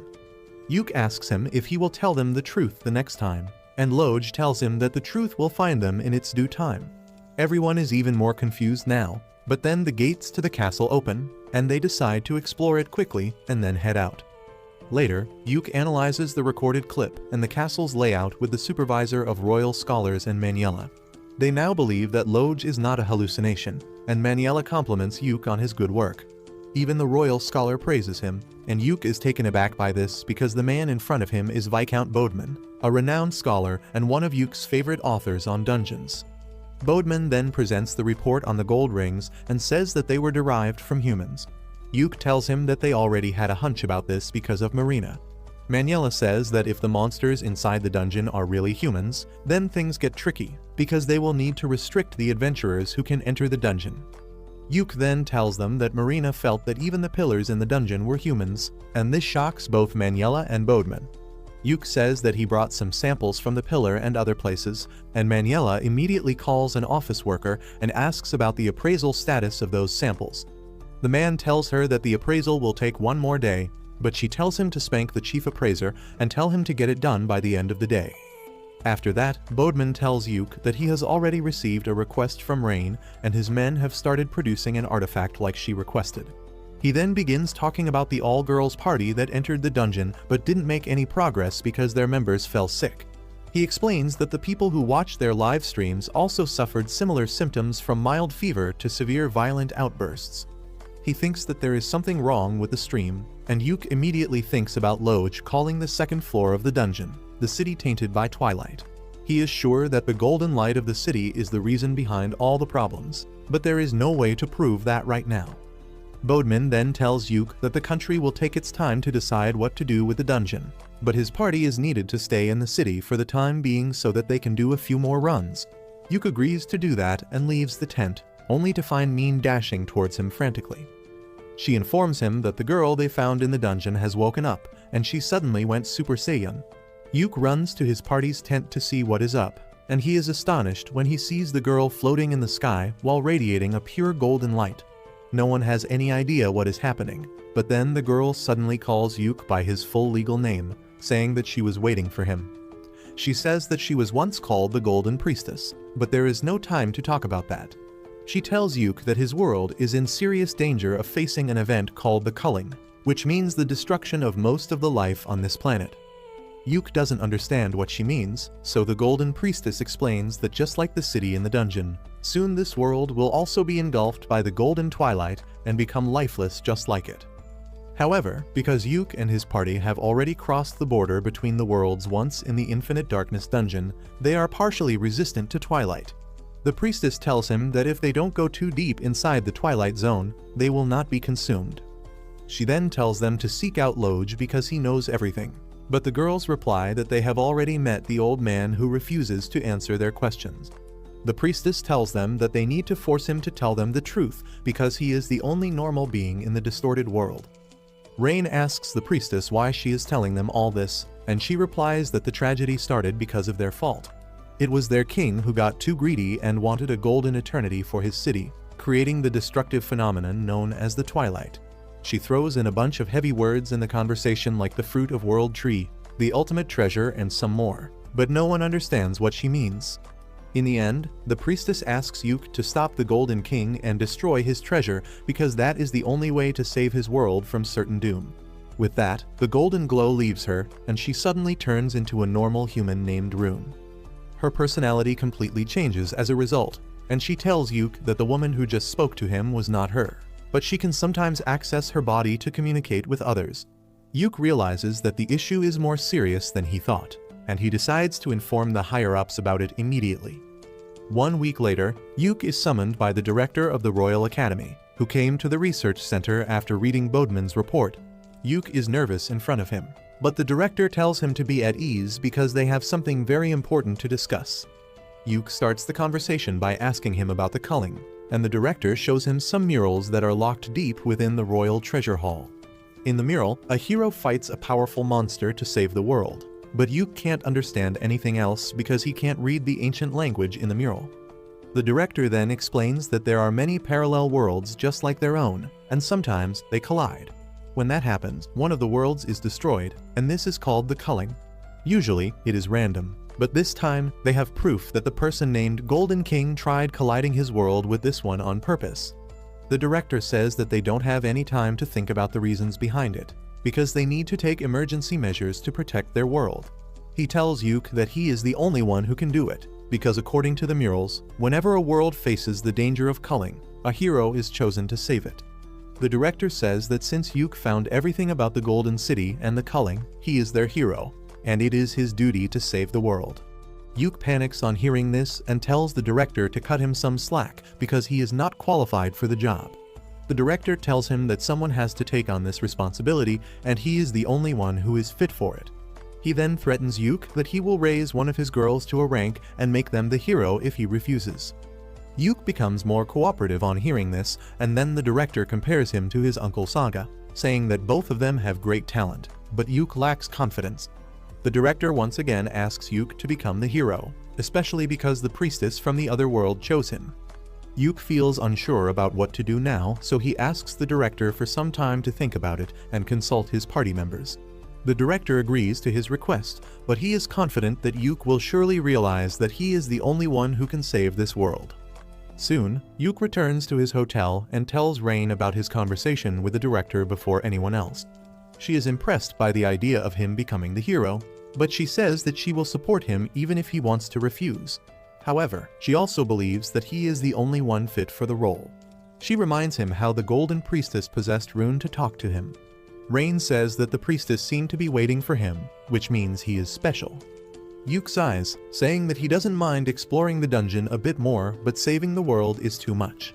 Rain suddenly starts caressing him as she tells him that he just needs to keep doing what he has done till now because everyone in the Clover Party will support him, and together they can do anything. Yuk feels better after hearing all that, and then Rain sits on his lap and hugs him, telling him not to worry about anything because they are stronger than he thinks. A few days after that, Yuk attends a meeting with the leaders of the parties that are going to explore the dungeon now. Apart from the guy named Zack, there are 2 more people who lead a rank parties, and the director gives them the details about their mission. He informs them that this time, the viewership of their live streams will be restricted, and only the royal scholars will see it to minimize the damage from the golden light of the twilight. After that, Zack suddenly gets angry because Team Clover is still participating in the dungeon raid even though it has become more dangerous. He complains to the director to get them removed, but no one pays any attention to his rumbling. The other adventurer named Lucent who helped Yuk in the past tells Zack to stop whining because Yuk's party has shown their abilities while investigating Infinite Darkness Dungeon. Even the girl leading the last party says that ranks don't matter in situations like these and only results do, and Zack has nothing to say after that. All the adventurers leave the room one by one after that, but Yuk stays behind. The director tells Yuk that it was a good idea to keep the hero business a secret from others because Zack would have reacted even more explosively on hearing it. The scholar Bodman adds that Rain had asked them to prepare special magic devices and they are almost ready as well. After that, Yuk returns to his tent and puts together all the maps that the different parties have drawn till now. None of them give him any idea how to get inside the castle in the Golden City, but Rain suggests that they take Rune with them. She believes that since Rune is from the Golden City, the castle gates may open for her. Yuk thinks that the idea is not bad, but he still has some doubts about taking Rune back to the dangerous place.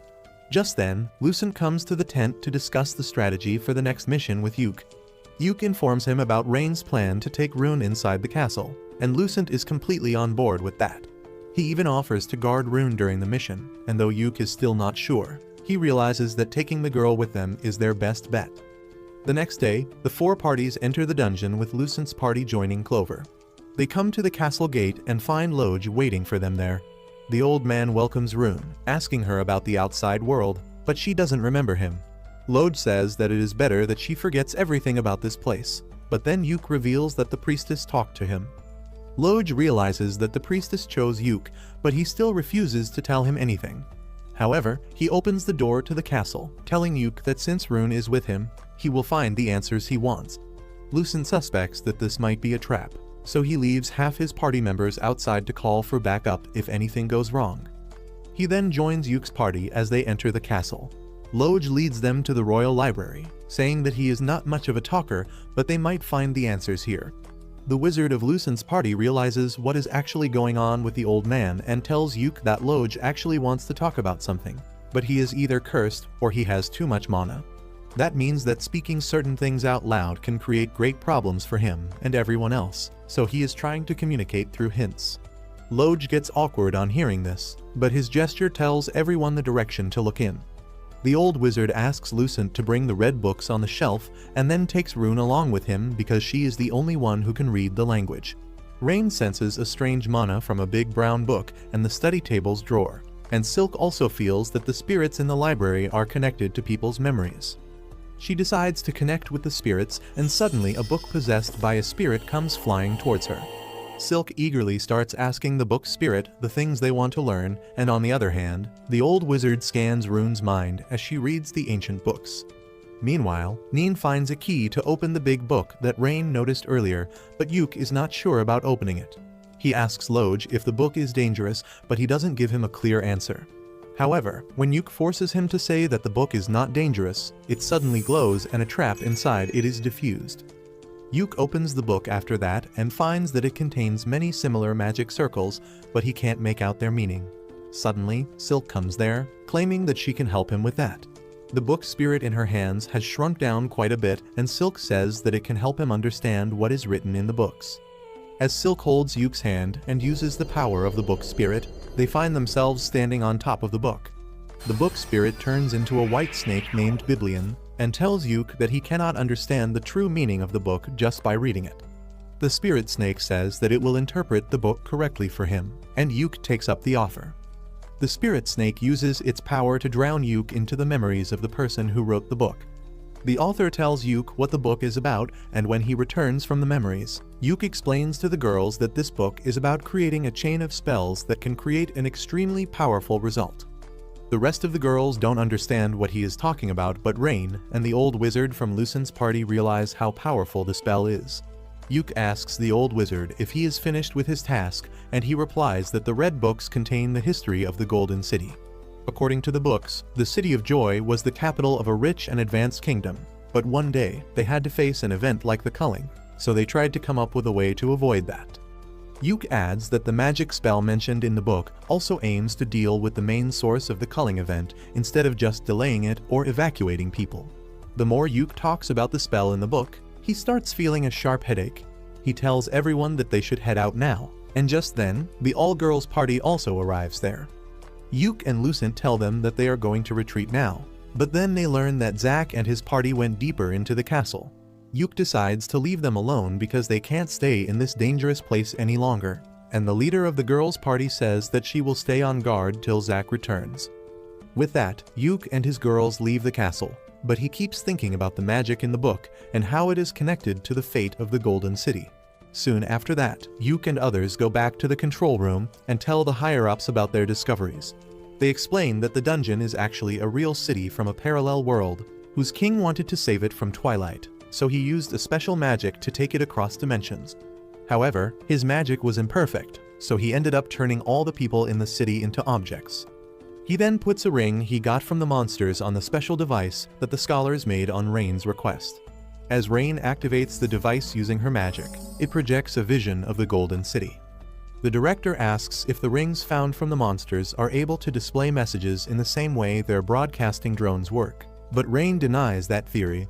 Yuk explains that initially, he had the same theory too, but now he has realized that the rings store the information about the people themselves.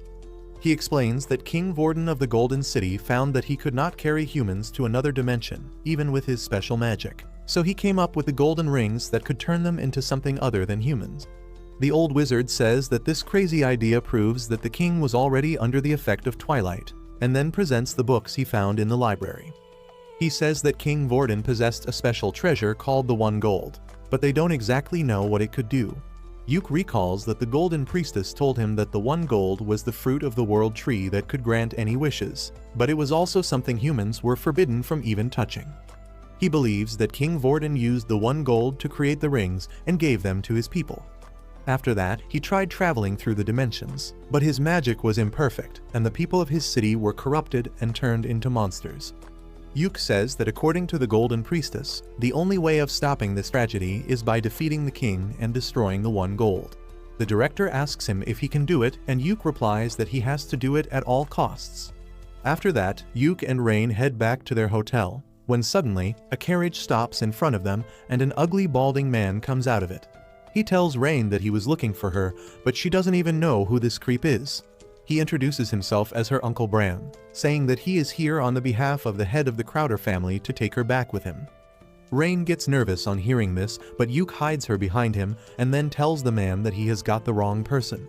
Bran knows Yuk's identity too, and he tells him to not stand in his way because Rain should go back to her rightful family. Yuk refuses, saying that Rain has no family, and Bran sends his guards to take her away by force. Yuk uses snare and sleep spells on the two guards, knocking them out. Bran gets scared, but he still acts arrogantly, telling Yuk to get aside because Rain's marriage has been fixed to the Prince of Salmuteria. He even gets ready to hit him, but then Yuk asks him for proof that Rain is actually the daughter of the Crowder family. Bran falls silent on hearing this, and Yuk accuses him of trying to kidnap a random girl and then marry her to another country's royalty by pretending that she is their daughter.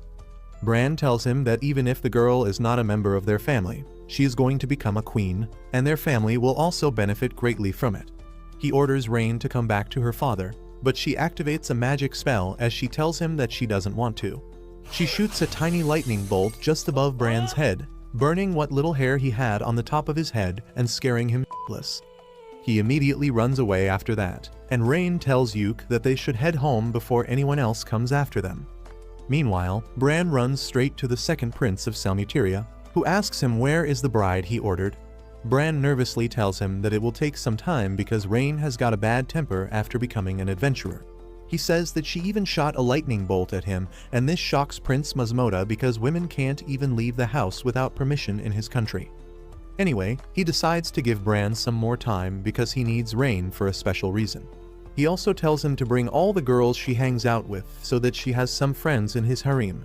Bran says that it will be difficult, but Masmoda increases the reward by 5 times, and the ugly bastard immediately sets out to get all the girls from Clover for his client. Unaware of this, Yuk and his girls keep forming strategies for their dungeon raid and fooling around in the hot springs. A few days later, it is time for the final mission to destroy the One Gold. But while Yuk and others are discussing the details with the old hag, they receive news that Zack's party kidnapped Rune and took her into the dungeon with them.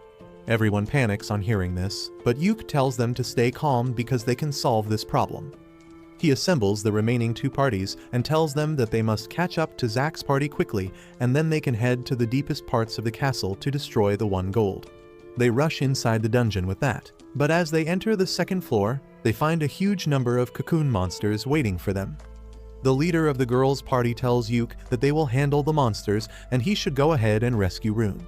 Yuk objects, but Lucent tells him that he is their main character in this mission, and he must keep moving ahead to do the most important things while they just back him up. Following his advice, Yuk rushes ahead with Lucent's party while the girls fight the monsters. However, just as they reach the castle gate, they find a horde of monster knights waiting inside. Lucent tells Yuk that his party will handle them and he should go inside to deal with the One Gold. The wizards from Lucent's party begin attacking the monsters to attract their attention, and using this chance, Yuk and his girls slip past them. They reach inside the castle soon, and Neen finds the route that Zack took. She says that he is heading straight to the throne room, which is exactly where Yuk believes the One Gold is. As they rush towards the throne room, Yuk feels someone coming and immediately alerts his party. However, it turns out to be Loj. Yuk tells Loj that he learned a lot from the library, including details about him.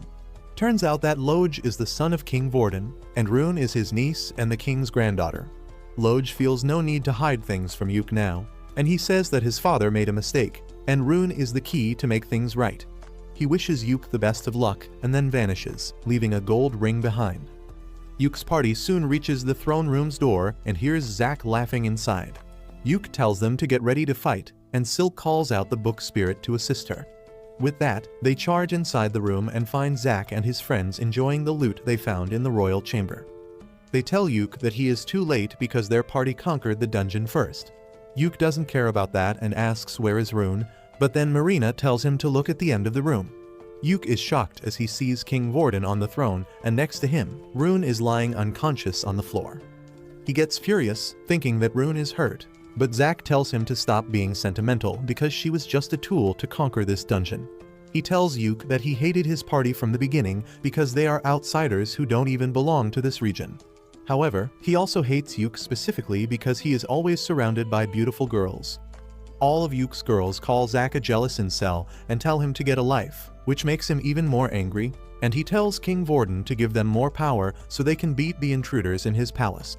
The king listens to him and activates the power of the One Gold, freaking Yuk out as he can't predict what is going to happen next.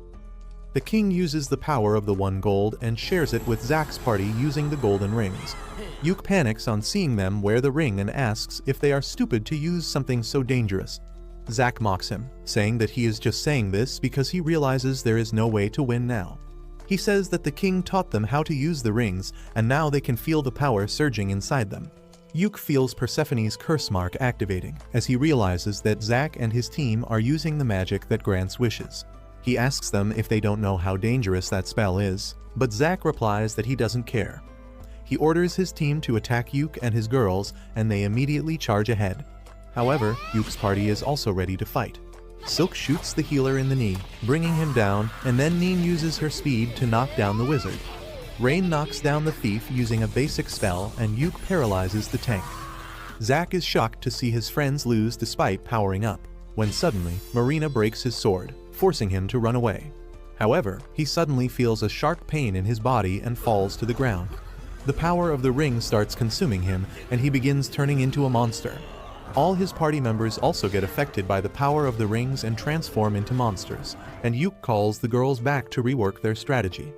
He tells them to be careful because their enemies are stronger and more unpredictable now. He then buffs them with his support spells, but that is not enough this time. Zack attacks Marina and pushes her back, but she immediately returns to fight him. On the other side, the fat monster chases after Silk like a total creep, and when her lightning arrows have no effect on it, she freaks out and keeps running. Rain fights against the priest, and even though she is able to damage him with her spells, he regenerates instantly. Meanwhile, Neen gets overwhelmed by the thief of the party, but luckily, Lucent arrives there just in time to protect her. He asks her what the update is, and she tells him about Zack's party using the rings to become monsters. Just then, Lucent's teammates as well as the other party arrive in the room, and he tells them that their job is to hold back the monsters while Yuke rescues Rune and stops the king. The two parties team up to take down the monsters, and Yuke tells his girls that they should rush to help Rune now.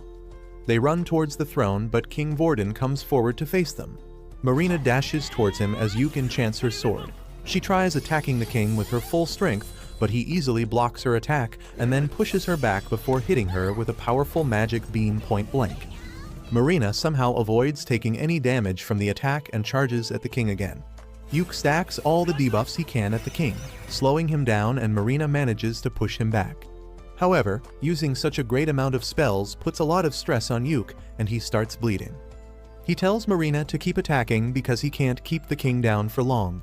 Suddenly, the snake spirit warns Silk about the king's next attack. She yells at Marina to dodge, but it is too late. The king stabs the ground with his spear, releasing a great burst of energy. Everyone runs away, but Marina gets caught in the attack's range. Silk and Neen keep the king busy with rapid attacks, while Marina gathers her strength back. Neen uses a fire-breathing technique as a smokescreen, and when the king clears the green fumes, he finds Marina dashing towards him. She uses her ultimate move to cut through his weapon and injure him, and Rain declares that she will deal the finishing blow. She begins chanting a tier 7 spell, and Yuke tells the rest of the girls to come back before the spell is activated. They rush to his side just as Rain unleashes her magic and engulfs the king's body in flames. Yuke uses a water spell to prevent the flames from reaching them, and Rain also holds back her power so that she doesn't accidentally burn her own party. Silk summons a water spirit to assist Yuke, who lowers down the water wall and uses a scroll to increase everyone's flame resistance. He then tells Rain that she should stop controlling her power, and she collapses right as she lets the spell work at its full strength. The flames around the king burn even brighter, and Yuke shields all his girls using his magic robe for a few seconds before the flames die down. He then turns around and finds that the king is still clinging on to life, but not for long. As he tries to take a step forward, the king turns into ash, and his ring falls on the ground. Rain is feeling really weak and exhausted now, so Yuke uses his special spell to recharge her mana and then also gives her some mana potions. He then decides to destroy the 1 gold, but Rune tells him to look at the ground. The king's ashes are gathering around the ring, and Yuke realizes that the 1 gold is trying to revive him. He quickly moves towards the ring and uses Persephone's power to break the ring, but that gives him a serious migraine. In the meantime, the remaining 2 parties have also finished dealing with the monsters, and they come upstairs to catch up with Yuke. They look at the 1 gold and say that once they destroy it, all will be over, but Yuke tells them that he has a feeling that they are missing something. The Wizard of Lucent's party says that they should let Yuke handle the 1 gold because only a superior red mage like him can destroy it.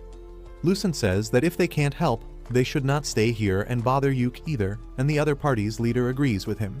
She asks Rune to come with them because she must be tired, but she refuses, saying that she will stay back to help Yuke. She says that she is the Golden Priestess, so she can touch the 1 gold without getting hurt, and Yuke can also do that. However, the rest of them will be exposed to the effects of the twilight if they are present during the process, and they will lose their mind. Yuke agrees with her and says that even if things go wrong here, it will be for the best to reduce the number of victims. His girls take offense on hearing this, as they believe that Yuke is trying to sacrifice himself. While he tries to calm them down, Rain asks Rune if she is sure that they can't do anything to help. Rune tells her that Yuke is special so no one else can help him, and Rain realizes that is true. She suddenly hugs Yuke tightly, telling him that she will be waiting for him at home. Silk and Marina hug him too, but there's no space left for Neen, so she tells Yuke that she needs her hug when he gets back home safely. With that, everyone leaves the dungeon, leaving only Yuke and Rune behind. They walk towards the 1 gold and find Loj sitting on the throne. He tells Yuke that since his father is dead now, he is the official king. Yuke asks if he is going to fight him next, but Loj refuses, saying that now that the king, the priestess, and the mage are on the same side, it will finally be over. He explains that the 1 gold is the real cause of Twilight, and it has destroyed countless worlds before coming to this one, and once they destroy it, no world will face the same danger again. The 3 of them walk towards the treasure, and Loj wishes for a silent end. He then asks Yuke to use the great spell to destroy the 1 gold, and Rune supports him using the power of the Golden Priestess. While they are casting the spell, Yuke suddenly remembers how he used Persephone's power to modify his spell so that Simon would suffer for an eternity, and that makes him realize something he never thought of before. He realizes that the 1 gold is nothing but Simon, cursed to suffer for an eternity without dying. His body kept growing because it could not die, and then it transformed into the 1 gold, traveling through different worlds, sharing his curse of destruction with them. Yuke decides to put an end to Simon's misery and uses the spell to destroy the 1 gold, freeing him from the endless cycle of suffering. As soon as he uses the spell, the 1 gold shatters and the world inside the dungeon starts fading. Everything soon turns completely dark, and Yuke realizes that this dungeon was just an extension of the Infinite Darkness dungeon, which was trying to correct an anomaly within itself. Suddenly, Loj starts vanishing because now there is no need for him to exist in this world. He tells Yuke to take care of Rune for him, and then asks her to live her life freely because he and her parents have always wished for her happiness. He completely vanishes with that, and Yuke asks Rune to come with him because she is a member of his family. Meanwhile, in the real world, Yuke remains missing even days after everyone else returns from the dungeon. One day, the bald guy named Bran corners Rain on the streets again, and she immediately points her staff at him to tell him to go away. Bran is not scared of her this time because he knows her weakness. He asks Rain if she is looking for Yuke and says that he knows something that will help her find him. Rain is curious now, and Bran tells her about an artifact called Seeker's Compass that can detect the location of any object or person. The desperate Rain asks Bran how can she get it, and he tells her that the compass is with Prince Mastoma of Salmuteria, and he can take her to him so that she can negotiate about the compass directly. He tells her that if she succeeds in getting the prince on her good side without offending him, he will give her the compass, but for that, she needs to leave right now. Rain is unsure about that, but Bran tells her that nobles and royals don't have free time like peasants, and if she wants to meet a prince, she must come with him right now. He starts walking away, telling her that she is free to not trust him, but it won't be his fault if she keeps on waiting and Yuke's dead body turns up at the Adventurers Guild. Rain gives in to the emotional blackmail and agrees to go with Bran, and the fat bastard tells her that he knows she is worried about her friends, so she can write a letter to them which he will deliver later. Rain agrees to this, and Bran laughs to himself, thinking that he is finally going to get rich by selling the girl to Prince Mastoma. Meanwhile, Yuke is still struggling to get out of the Infinite Darkness dungeon with Rune on his back. He feels completely lost with his sense of time, distance, and direction being messed with the darkness all around him. Suddenly, he hears Rain's voice calling his name and sees a light in the distance. Yuke feels like this could be the exit, and he lifts Rune in his arms as he runs into the light. The next moment, they both find themselves underwater, and Yuke grabs Rune's arm as he carries her to the surface. They are both exhausted and drenched once they reach the ground, and Yuk starts a fire to warm themselves up.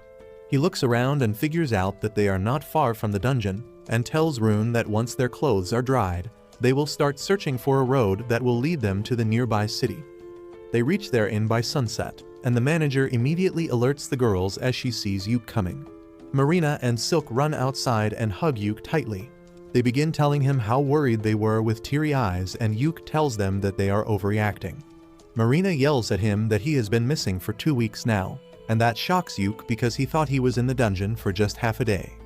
He suddenly realizes that time is too distorted inside the Infinite Darkness dungeon, and he was lucky that only 2 weeks passed outside because it could have been thousands of years as well. He immediately hugs the girls and apologizes for worrying them, and they start crying.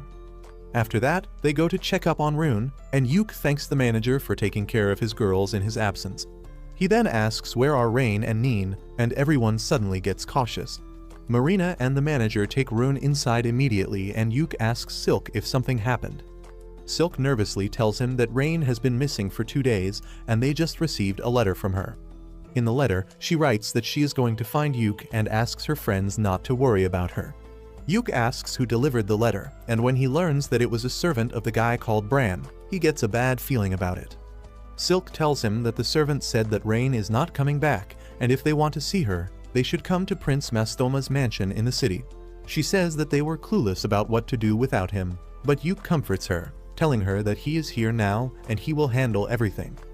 He decides to go and bring Rain back immediately, and Silk says that he should get some rest first. He replies that he will rest after bringing his best girl back, and Silk informs him that Neen has gone ahead to scout the area, so he should meet up with her there. Yuk then runs to the city, and when he reaches the prince's mansion, Neen jumps behind him, telling him that she is glad to see him after 2 weeks. Yuk pats her head and then asks where should they break in from, but she replies that the security is equally tight everywhere. Yuk replies that they will just have to walk through the main gate then, but they don't even need to fight because the guards let him in. Yuk immediately goes to meet Prince Mastoma, who asks him what is he here for. He replies that he is here to take Rain back, and the prince acts offended at this because Yuk makes it sound like he stole something from him. He says that Rain came to see him herself, and before Yuk can say anything in response, a woman brings Rain to the room. As soon as Rain sees Yuk, she runs into his arms. They hug each other tightly, and Mastoma laughs, telling Rain that it looks like she won the bet after all. Yuk turns to the prince to ask what he means, and he replies that Rain made an outrageous bet with him. She promised to marry him if Yuk was dead, but since he is not, he cannot put his hands on her.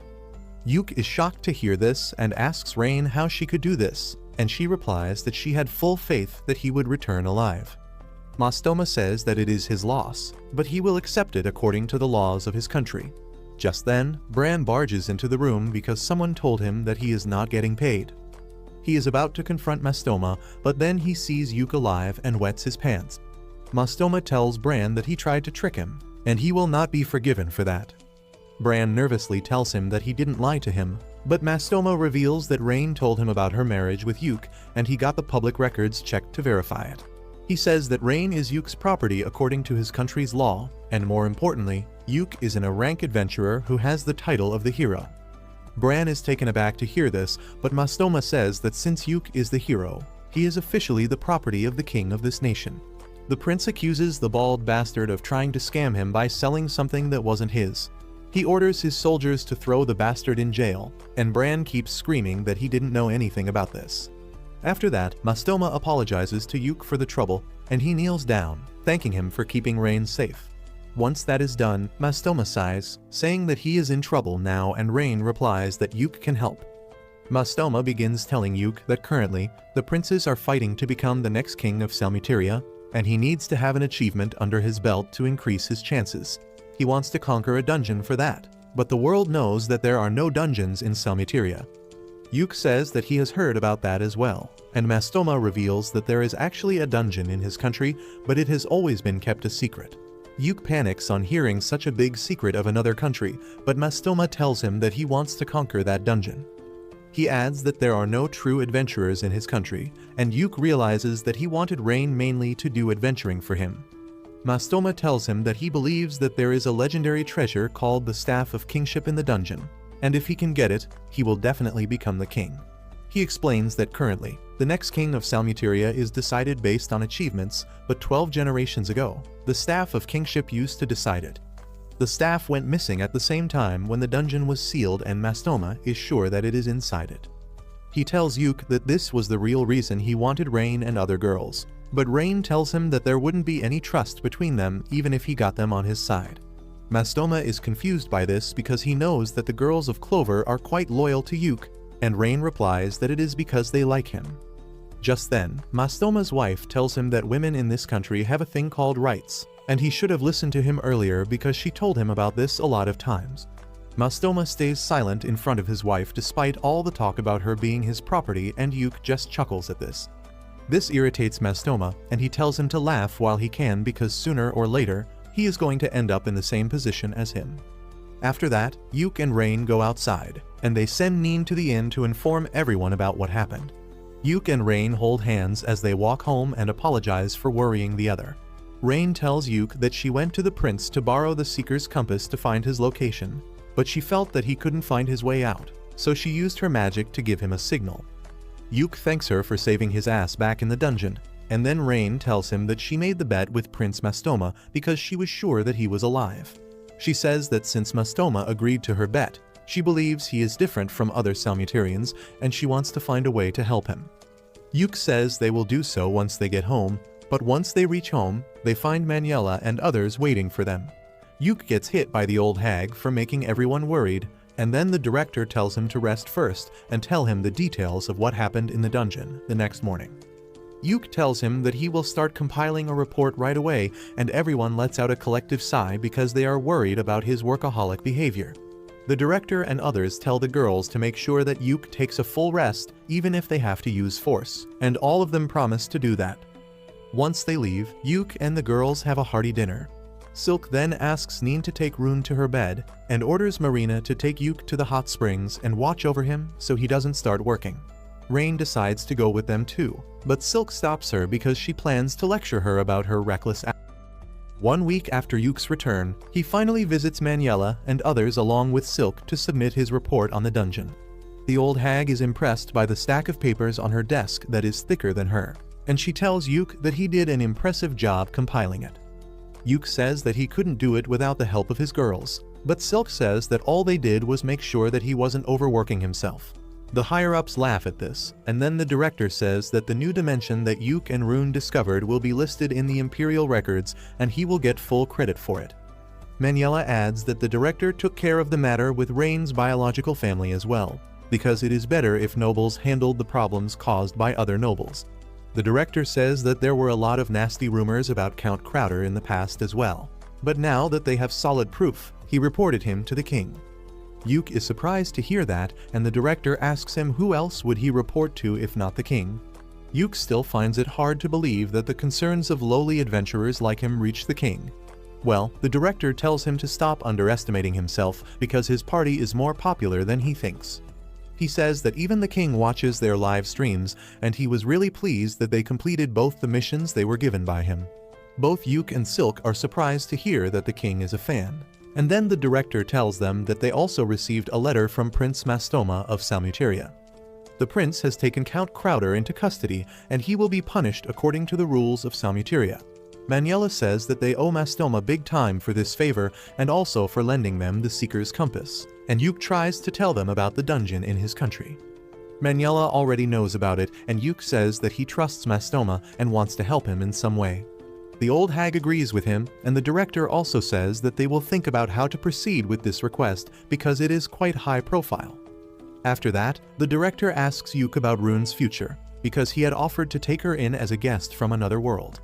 Yuke says that he told Rune about his offer, but he also told her that everyone in Clover wants her to stay with them and be a part of their party. He asked her to choose whatever she likes more because he will support her no matter what, and Rune told him that she wants to stay with him and the girls.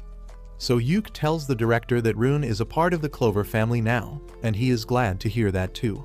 After that, Maniela asks him when do they plan to return home, and Silk says that they have to make preparations for that, and even before that, they have to thank everyone who helped them. She says that they plan to meet with the two parties that helped them the most during the mission, and hopefully they can learn a lot of things from their vast experience. Maniela tells them that it won't be possible because both the parties have already left on their new missions. Yuke and Silk are a bit disappointed to hear that, but the grown-ups tell them that as long as they keep being adventurers, they will run into each other eventually. With that, the director says that he and the researchers will head back to the city first. He thanks Yuke for everything he did during the mission, and says that he is truly the hero who saved this world. Yuke shakes his hand, thanking him for taking care of his party. Yuke and Silk head home after that, and Silk says that they need to do some shopping tomorrow. Yuke volunteers to carry the luggage, but Silk sighs and tells him that she has Marina, Rune and Rain for that. She reminds Yuke about his promise to spend some quality time alone with Neen when she couldn't hug him in the castle. Yuke remembers that now, and Silk tells him that the poor furry has been waiting eagerly for her quality time with him. Yuke gets that, but he doesn't know what to do with the time, and Silk tells him that anything is fine as long as she is having fun. That night, Yuke goes to Neen's room and tells her to think about what she wants to do tomorrow. He says that they should have a lot of fun and do everything she wants, and Neen is on the moon after hearing that. The first thing on Neen's list is drinking in daytime, and she says that she is going to make a lot of selfish demands today. Yuke tells her to go on, and Neen says that they should visit the other part of the market where adventure-related items are not sold. Yuke likes the idea because they can see a lot of new items from different places there, and he decides to take Neen shopping. As they walk towards the market, Neen grabs Yuke's arm, and he gets a little shy. They soon reach the market, which is full of all sorts of fashion items like see-through shirts, glowing earrings, and edible lipsticks. Neen grabs Yuke's hand and starts dragging him along, but all she does is stare at the items from outside the store. Yuke tells her that he will buy anything she wants, but she tells him that she is a strong, independent woman who can pay her own bills. Yuke tells her that there is no need to act strong with him, and asks her to let him buy something to thank her. Neen takes his offer, but she still can't make up her mind, so Yuke tells her to be whimsy and selfish at least for today. He says that he will indulge all her demands and asks her to be free, and Neen tells him not to call her a gold digger if he goes bankrupt later. With that, she grabs his hand again and pulls him into the nearest shop, saying that she has time until sunset to make him listen to all her requests. A couple days later, Yuke and his party are ready to leave, and everyone comes to see them off. Yuke thanks Maniela and the elf innkeeper for taking care of them.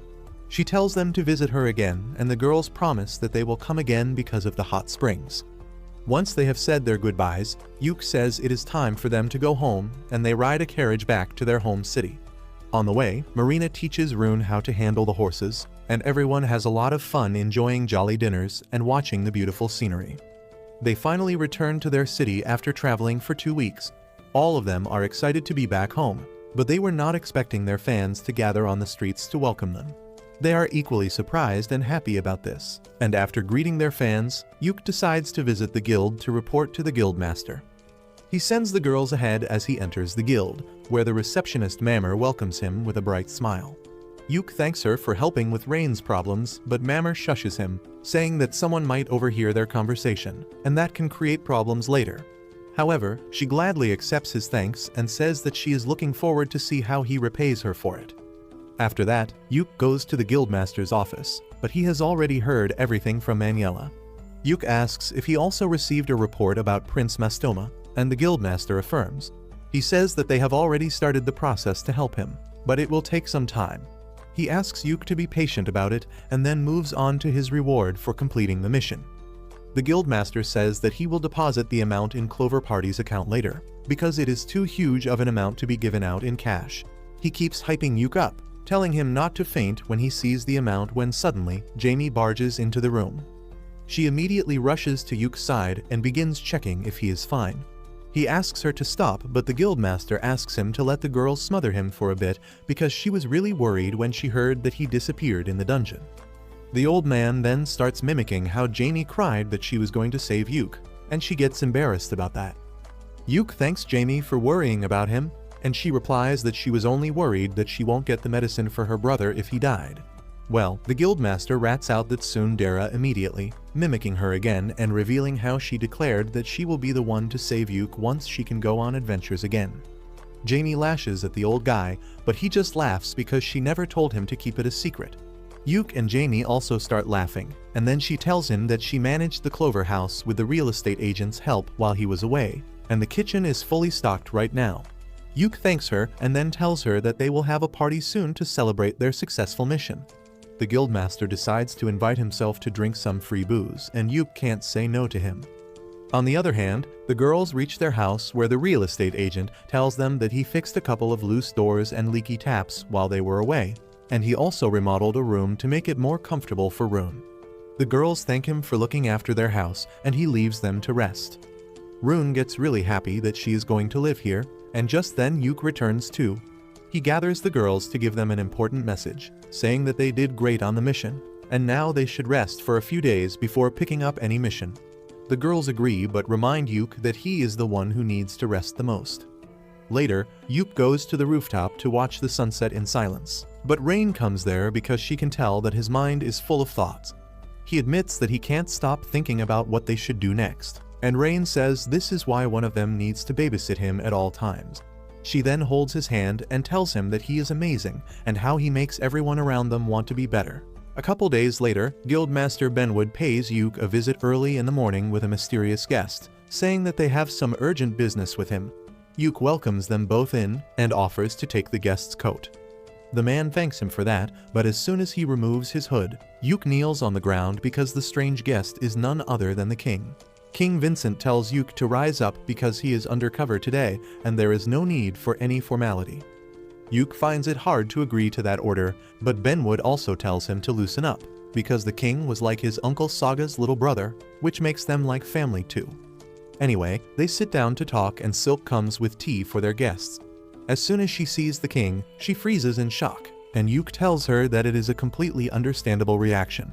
He goes to help her, and then King Vincent tells Silk that he wants her to be a part of their conversation as well because she is the vice leader of the Clover Party. Silk somehow snaps out of her shocked state, and then sits down next to Yuke. Vincent immediately gets to point and tells Yuke that they have been discussing his suggestion to help Prince Mastoma clear the dungeon in his country. He says that Mastoma also sent him a letter about the same, and he has decided to help him. Yuke thanks Vincent for that, and in response he takes out a small wooden box from his pocket and places it on the table. He tells Yuke that this is the advance payment for his next quest and urges him to open it. Yuke finds a silver brooch with a green gemstone inside the box, which leaves him completely speechless. King Vincent suddenly starts clapping for him, congratulating him for becoming a noble of this kingdom. Benwood also congratulates Yuke, saying that now he is also a dungeon count like him.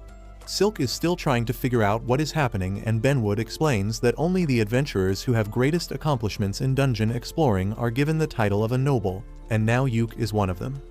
Yuke still can't believe that he has been given the highest possible honor for an adventurer, and he tries to return the brooch, but the king tells him that they don't do that here.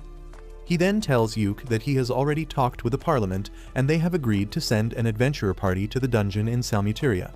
The king believes that the new dungeon that Yuke just cleared might have affected the Salmuteria dungeon in some way, and they can't afford to ignore something like that. He says that they are considering the first attempt at exploring the dungeon as a trial, and then lays out some documents on the table. As Yuke reads the documents, he finds that they are about the trials of various streaming devices, and even setting up a temporary adventurer guild in Salmuteria to strengthen the relationship between the two nations. Vincent and Benwood tell him that they could not let him take on Mastoma's request personally because it would create many political problems. That is why they decided to make it a joint operation between the two kingdoms. Vincent adds that the timing was just right for it because Salmuteria had approached their kingdom with an interest in the streaming technology they use. However, if the trials start with a huge scale right off the bat, that may create some problems as well, and therefore they are going to start it in a remote village under Mastoma's supervision. Vincent explains that the trials will be done in an area called the Death Valley, but since there is no established city there, Mastoma is creating one right now on his request. That means Yuke and his party have to wait for at least 6 months before entering Salmuteria. Vincent says that they have already sent the streaming technology and technicians there to set up the groundwork before the adventurers reach there, but he has one last thing for Yuke. He hands him a letter, and just as Yuke opens it, he stands up from his seat because the letter is a direct order from the king himself. Yuke tells Vincent that he will take the mission, but for that, he wants 6 more of the brooches as his advance payment. The king immediately accepts his demands, and then Yuk signs the contract. A few months later, Yuk and his party gather at a port to ride one of the 3 flying airships in the world. While everyone stares at the magic airship like a kid, Silk turns into a conspiracy theorist who says that something this big can never fly. As Yuk tries to calm her down, Benwood and the receptionist arrive there to bid them farewell. Turns out Benwood is also coming with them to explore the dungeon, and Yuk says that the receptionist Mammer would be more helpful with her skill set. However, Benwood tells them that in case a monster stampede occurs, he will be their best bet. Mammer then gives Yuk the advance payment he asked from the king, and the girls curiously come close to see what is it. Yuk distributes the brooches to all of them, reminding Marina that she asked him to make something matching for all of them, and the king was nice enough to send them some matching jewelry. He gives one to Jamie too, and she is nervous about accepting it because she is not allowed to return to being an adventurer yet. As Benwood hears this, he gives her a letter from the king himself that states that Jamie has been pardoned for her crimes and she can resume adventuring right away. Marina immediately hugs her, and then the other girls also surround her because they are excited about their first adventure with Jamie. She gets emotional on receiving such a response and promises Yuk that she will do her best to support him. Mammer tells her not to worry about her brother because she will take care of him, and Jamie thanks her before boarding the ship with the rest of her party. While everyone says bye to Mammer, Silk tightly clings to Yuk because she is terrified of riding a flying ship. As the ship sails off, Yuk asks her to open her eyes because this is a once-in-a-lifetime experience. Silk still doesn't have enough courage to open her eyes, and then the captain gives the order to launch the ship into the air. As soon as he says the words, the ship's magic channel is activated, and it springs into the sky, gently floating ahead. Soon after that, Silk also calms down, and as she joins the girls to see the view, the researcher Bodeman comes to see Yuk. Yuk says that he didn't know Bodeman would be with them too, and he replies that he is in charge of setting up the streaming devices. Yuk offers to help him with that, and Bodeman is glad to accept his offer. He then says that the king made quite a bold decision this time, and Rain asks the guys what they are talking about. Yuk explains that King Vincent is supporting Mastoma, which means he is backing him as the candidate to become Salmuteria's next king. However, in case Mastoma loses and someone else becomes the king, it may harm the relationship between the two countries. Bodeman says that it all depends on Yuk now, and then tells everyone to have a fun time in Salmuteria. Later that night, Yuk goes to the room where all the girls are staying and tells them that there is something they might need to know about the brooch. He nervously says that while they are a matching accessory for the Clover Party, they also mean that all the girls are his property. He tries to explain it so that he doesn't sound like a misogynist piece of shit, and says that in Salmuteria, women are considered to be the property of men. He says that the brooches will tell everyone that they belong to him, and the men in Salmuteria will not mess with them. He asks them to bear with it, even if the idea disgusts them, but the girls have no problem at all. Rune suddenly asks if this means that they are all Yuk's wives, and the other girls jump on the bandwagon without wasting any time. Yuk, however, gets flustered and tells them that they can refuse if they want, and the girls pity him because he doesn't realize that all of them will let him put a baby in them right now. However, they don't tell him their true intentions as well, so it is also their fault that he is so clueless. Rain then asks Yuk if they should call him darling since they are pretending to be married, and his incel heart almost gives out on hearing that. He asks everyone to call him normally because doing something they are not comfortable with can be problematic. Suddenly, Neen raises her hand because she has a question too. She asks Yuk who is going to be his head wife, because in Salmuteria, every guy with a harem has a head wife who is basically the boss of the harem. Yuk thinks about it for a while, and then names Rain as his head wife because she has already met Prince Mastoma, and she knows the full story of this mission. Everyone else also agrees to the suggestion, and then Yuk decides to leave for his room. Marina teases him, asking if he wants to sleep with his wives tonight, and the flustered Yuk leaves in a hurry. As he is walking back to his room, Rain runs after him, asking if he was being considerate of him just now. Yuk affirms, saying that they can't just tell everyone else that she is a noble by blood and they are already legally married. Rain understands his point, but she tells him that their bond is a special one, and he doesn't need to force himself to do anything he doesn't want. He pats her head, saying that he wanted to do it for her, and Rain hugs him, telling him that he can be more unguarded around her. A few days later, their ship finally reaches Salmuteria, and as Yuk watches over the landscape with Benwood and Bodeman, They say that they will probably camp at the landing site for tonight.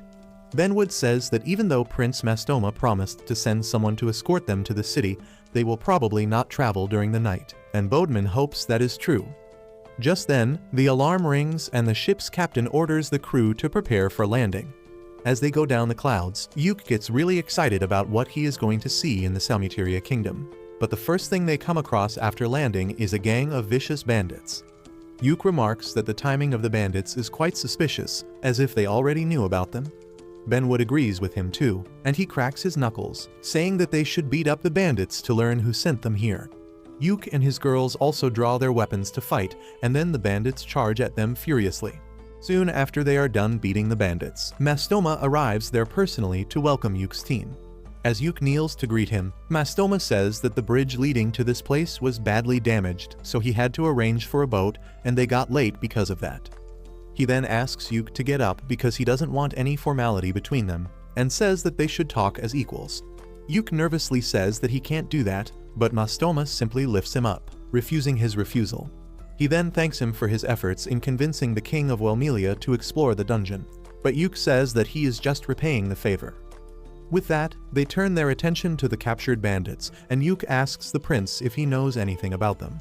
He replies that they might have been sent by his elder brother Rafuma, who is really desperate to win the battle for the crown. Mastoma talks about how his brother has tried to kill him many times before, but he always survived and beat him at his own game.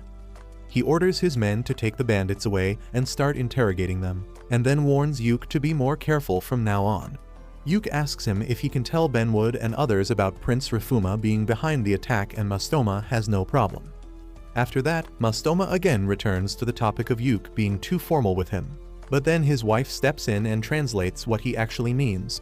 She tells Yuke that her husband wants to be friends with him, and then tells Mastoma that he needs to be the one to initiate things given the power dynamics between them.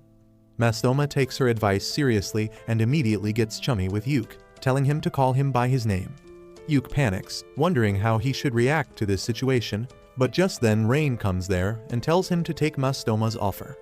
Rain starts catching up with Mastoma and his wife Marge, and after that Marge asks Yuke to be friends with her husband because she finds him quite cute when he makes an effort to connect with other people. After being pressured so many times, Yuke finally folds and agrees to be friends with Mastoma despite the difference in their status. With that, Mastoma tells Yuke that they should depart to the town called Rajo he built for them. Rain realizes that the word Rajo means hope in Salmutarian, and Mastoma tells her that Yuke's party is the hope for this country's new future. It takes them 2 days to reach the mountain town of Rajo, and they receive a grand welcome from the people living there. Everyone is amazed to see a town carved out of a mountain, and Mastoma feels proud on hearing them praise him. Soon after that, they reach the Adventurer Guild of the town, and Mastoma tells Benwood and Yuke to tell him if they need anything. Benwood immediately takes the offer and tells him to bring him the finest alcohol he has, and Mastoma is happy to fulfill his request. The two of them seem to hit it off immediately, but Yuke remains nervous the entire time. Next, Mastoma takes Yuke and his girls to a big and luxurious mansion, but Yuke asks him what is this for. Mastoma sighs and calls him an idiot sandwich for not realizing it, and then reveals that this is going to be the personal mansion of the ambassador of the Welmelian adventurers, and that is none other than Yuke. Everyone freaks out on hearing that, and only after that they notice that a banner with Yuke's name and title was hanging over the building all along. He says that this is too much for him, but Mastoma tells him that he needs to show off a little, because he is not just an ordinary person. He reminds Yuke that he is a noble from another country with 5 wives, and an adventurer with the title of hero. On top of that, he is also the friend of a prince of Salmuteria, and if he stays in a cheap place, some people will start talking shit about him behind his back. Yuke realizes that Mastoma wants to show his country that he is serious by giving this mansion to him as a gift, and he decides to accept it. At night, Yuke and Silk sit on a bench behind the mansion, sipping wine while staring at the night sky. Silk says that she was really thrilled earlier, but now she is feeling quite calm. Yuke tells her that they need to wait till the guild building is completely functional to proceed with their mission, but he doesn't want to sit idly. Silk suggests that they should check the market tomorrow to see the type of stuff they sell here. Yuke agrees with her and says that after that, they should learn more about the geography of this place and the type of monsters found nearby. Silk says that Mastoma told them that he knows the way to the dungeon, and they should check it out in advance as well. Yuk then asks her where the other girls are, and Silk replies that they fell asleep as soon as they hit the soft beds. Yuk then starts talking about the stars, and Silk tells him that the night sky looks different in her hometown. Yuk is curious if Silk misses her home, and she replies that she doesn't really miss it because she has him and the other girls here, but she feels nostalgic sometimes. She says that she wants to go there soon, and Yuk says that he wants to see the place too. Silk tells him that humans are not really welcome there, but she will try to get him a pass once they complete this mission. A couple days after that, the work at the guild building is finished, and Mastoma tells Yuk's party about the dungeon. He says that they have to pass through a place called the Death Valley to reach the dungeon, which serves as the tomb for one of his ancestors. Yuk says that his party will immediately start exploring Death Valley while clearing a way to the museum. Bodeman says that he will continue working on setting up the streaming devices because they need some more work, and Benwood adds that he is too busy conducting background checks on the people from Salmuteria who have applied to become an adventurer. He asks Yuk to lend Jamie to him because she helped at the guild for 6 months and has some experience with handling the paperwork. Since Jamie is fine with it, Yuk gives his permission to let her work at the guild, and he also tells Rune to stay behind and help Jamie till they need her help out in the field. Soon after that, Yuk leads his party into Death Valley, and he immediately realizes how it got its name. There are monsters everywhere, and some of them have already died because of heat and dehydration. The layout of the valley is really confusing as well, and there are no areas that are marked safe from monsters. As Yuk tries to make sense of the map, Silk warns him that something is wrong with this place because the spirit energy is really off here. That means that the Death Valley is an unstable place, and Yuk thinks that it is because of the dungeon disturbing the spirit energy.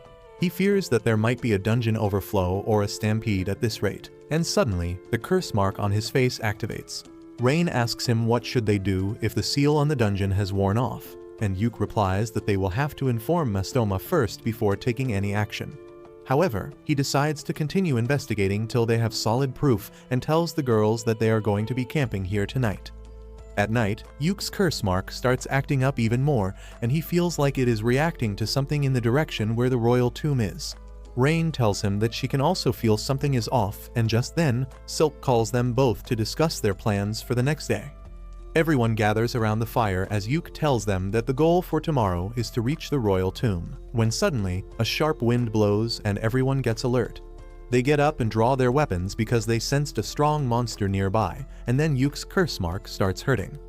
The girls are also scared because the presence they felt was unlike anything they have experienced before, but Yuk asks them to calm down.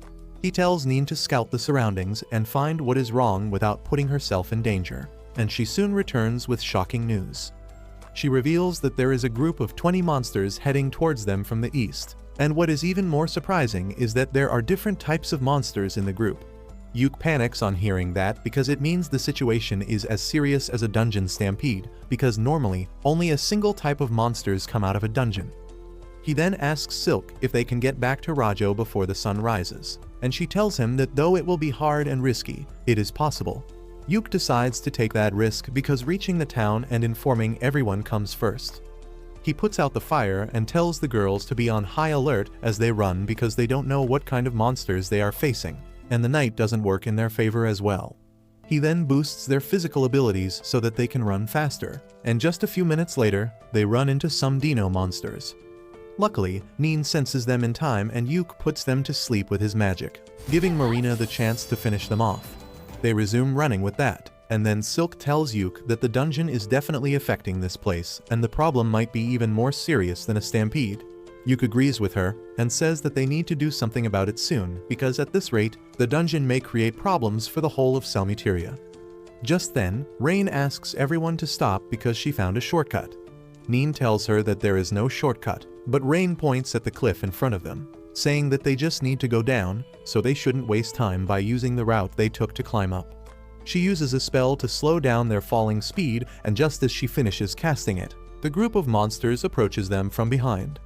Everyone jumps down the cliff before the monsters can reach them, and they land safely thanks to Rain's spell. Yuk recharges her mana, and Rain tells him that she knows a couple more shortcuts that can make their work easy.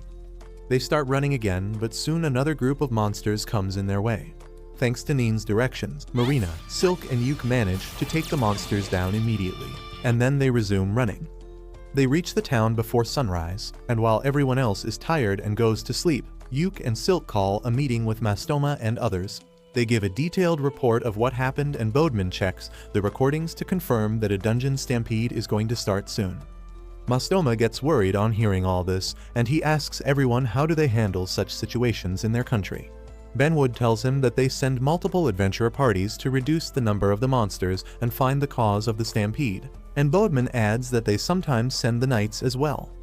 Unfortunately, Salmuteria doesn't have either of them, and he asks Benwood if he can just call some adventurers from Welmelia to help him. Benwood says that it is possible, but it will cost a lot, and more than that, it will create a lot of problems politically. Mastoma says that he will talk to his father about it immediately because it is a matter of national importance now, and that surprises Yuk because only Mastoma knows about the dungeon, and now he is willing to make the information public. Mastoma tells him that he doesn't care if his brothers take an interest in conquering the dungeon as well, because now it is a matter of national security, and he must protect his people before thinking of anything else. He then bows down before Yuk and others, telling them that he can't do much right now because he is not the king, but he wants to save his country, and for that, he is willing to beg for their help. Benwood tells him that he will immediately start the process, and then Yuk promises him that he will do everything he can to help him. Soon, the paperwork and other formalities for sending adventurers from Welmelia to Salmuteria are completed thanks to Mastoma's efforts. However, Benwood tells him that they need at least 1 month to gather their strongest adventurers and send them over by the flying ship, and sending the full force will take even longer. Mastoma says that it is too long, and Yuk says that they just have to fend off the monsters with the forces they have till then. Benwood tells Yuk that it will be too difficult for his party alone, and he will join them, but even then, it might not be enough. He asks Mastoma when can the armed forces of Salmuteria join them, and learns that he has summoned the common soldiers, knights, and some monster-hunting families for the task, but they are moving quite slowly, possibly because of the interference of his elder brother. Yuk confirms that their supply chain is not broken yet and tells Mastoma that he needs to order some new things. He asks Bodman for help, and he suggests that they should place some traps along the way for monsters. He says that Salmuteria is rich in artifacts and their knowledge, and they should use them to fight against the monsters because that way they will suffer less casualties. Yuk seems to want to say something, but he hesitates because he doesn't agree with his plan himself. Benwood tells him to spit it out anyway, and Yuk suggests that after using artifacts to reduce the number of the monsters, the Clover Party can quickly raid the dungeon and try to clear it. However, he thinks that it will practically be a suicide mission because they know nothing about the dungeon. Benwood thinks that it is a good idea, and that starts a debate between him and Yuk. In the end, Yuk says that he can't put his friends in danger, and Benwood doesn't object to that. But he says that if anyone can solve this problem before a full-blown dungeon stampede starts, it is the Clover Party. Soon, Yuk returns to his mansion, where Silk tells him that they had a discussion about the situation too, and she believes that attacking the dungeon quickly is their best course of action. Yuk tries to convince them that it is too dangerous, but Silk says that Rune told her something concerning the dungeon. Yuk asks her what it was, and Rune says that the area outside the dungeon felt strange, almost as if its layers were being peeled away like an onion to reveal its true form. Rain says that those layers must be the seals that were placed on the dungeon, and now they have been broken. Yuk soon comes to the conclusion that the reason behind the seals being broken is what happened at the previous dungeon. Rune also seems to agree with him, and Yuk decides to ask the girls what they want. He turns to Marina first, and she tells him that she will simply follow whatever decision he makes. Silk says that the rest of the girls are thinking the same thing, and then Jamie asks Yuk if he plans to run away from this situation. She tells him that she will stay behind with Benwood to protect the base, and Yuk is surprised that she is not coming with them. Jamie says that she has not had any practice in months, so she might not be good in the dungeon, but she can at least defend the city. She asks Yuk to think carefully and make the decision because everyone will follow him no matter what he decides.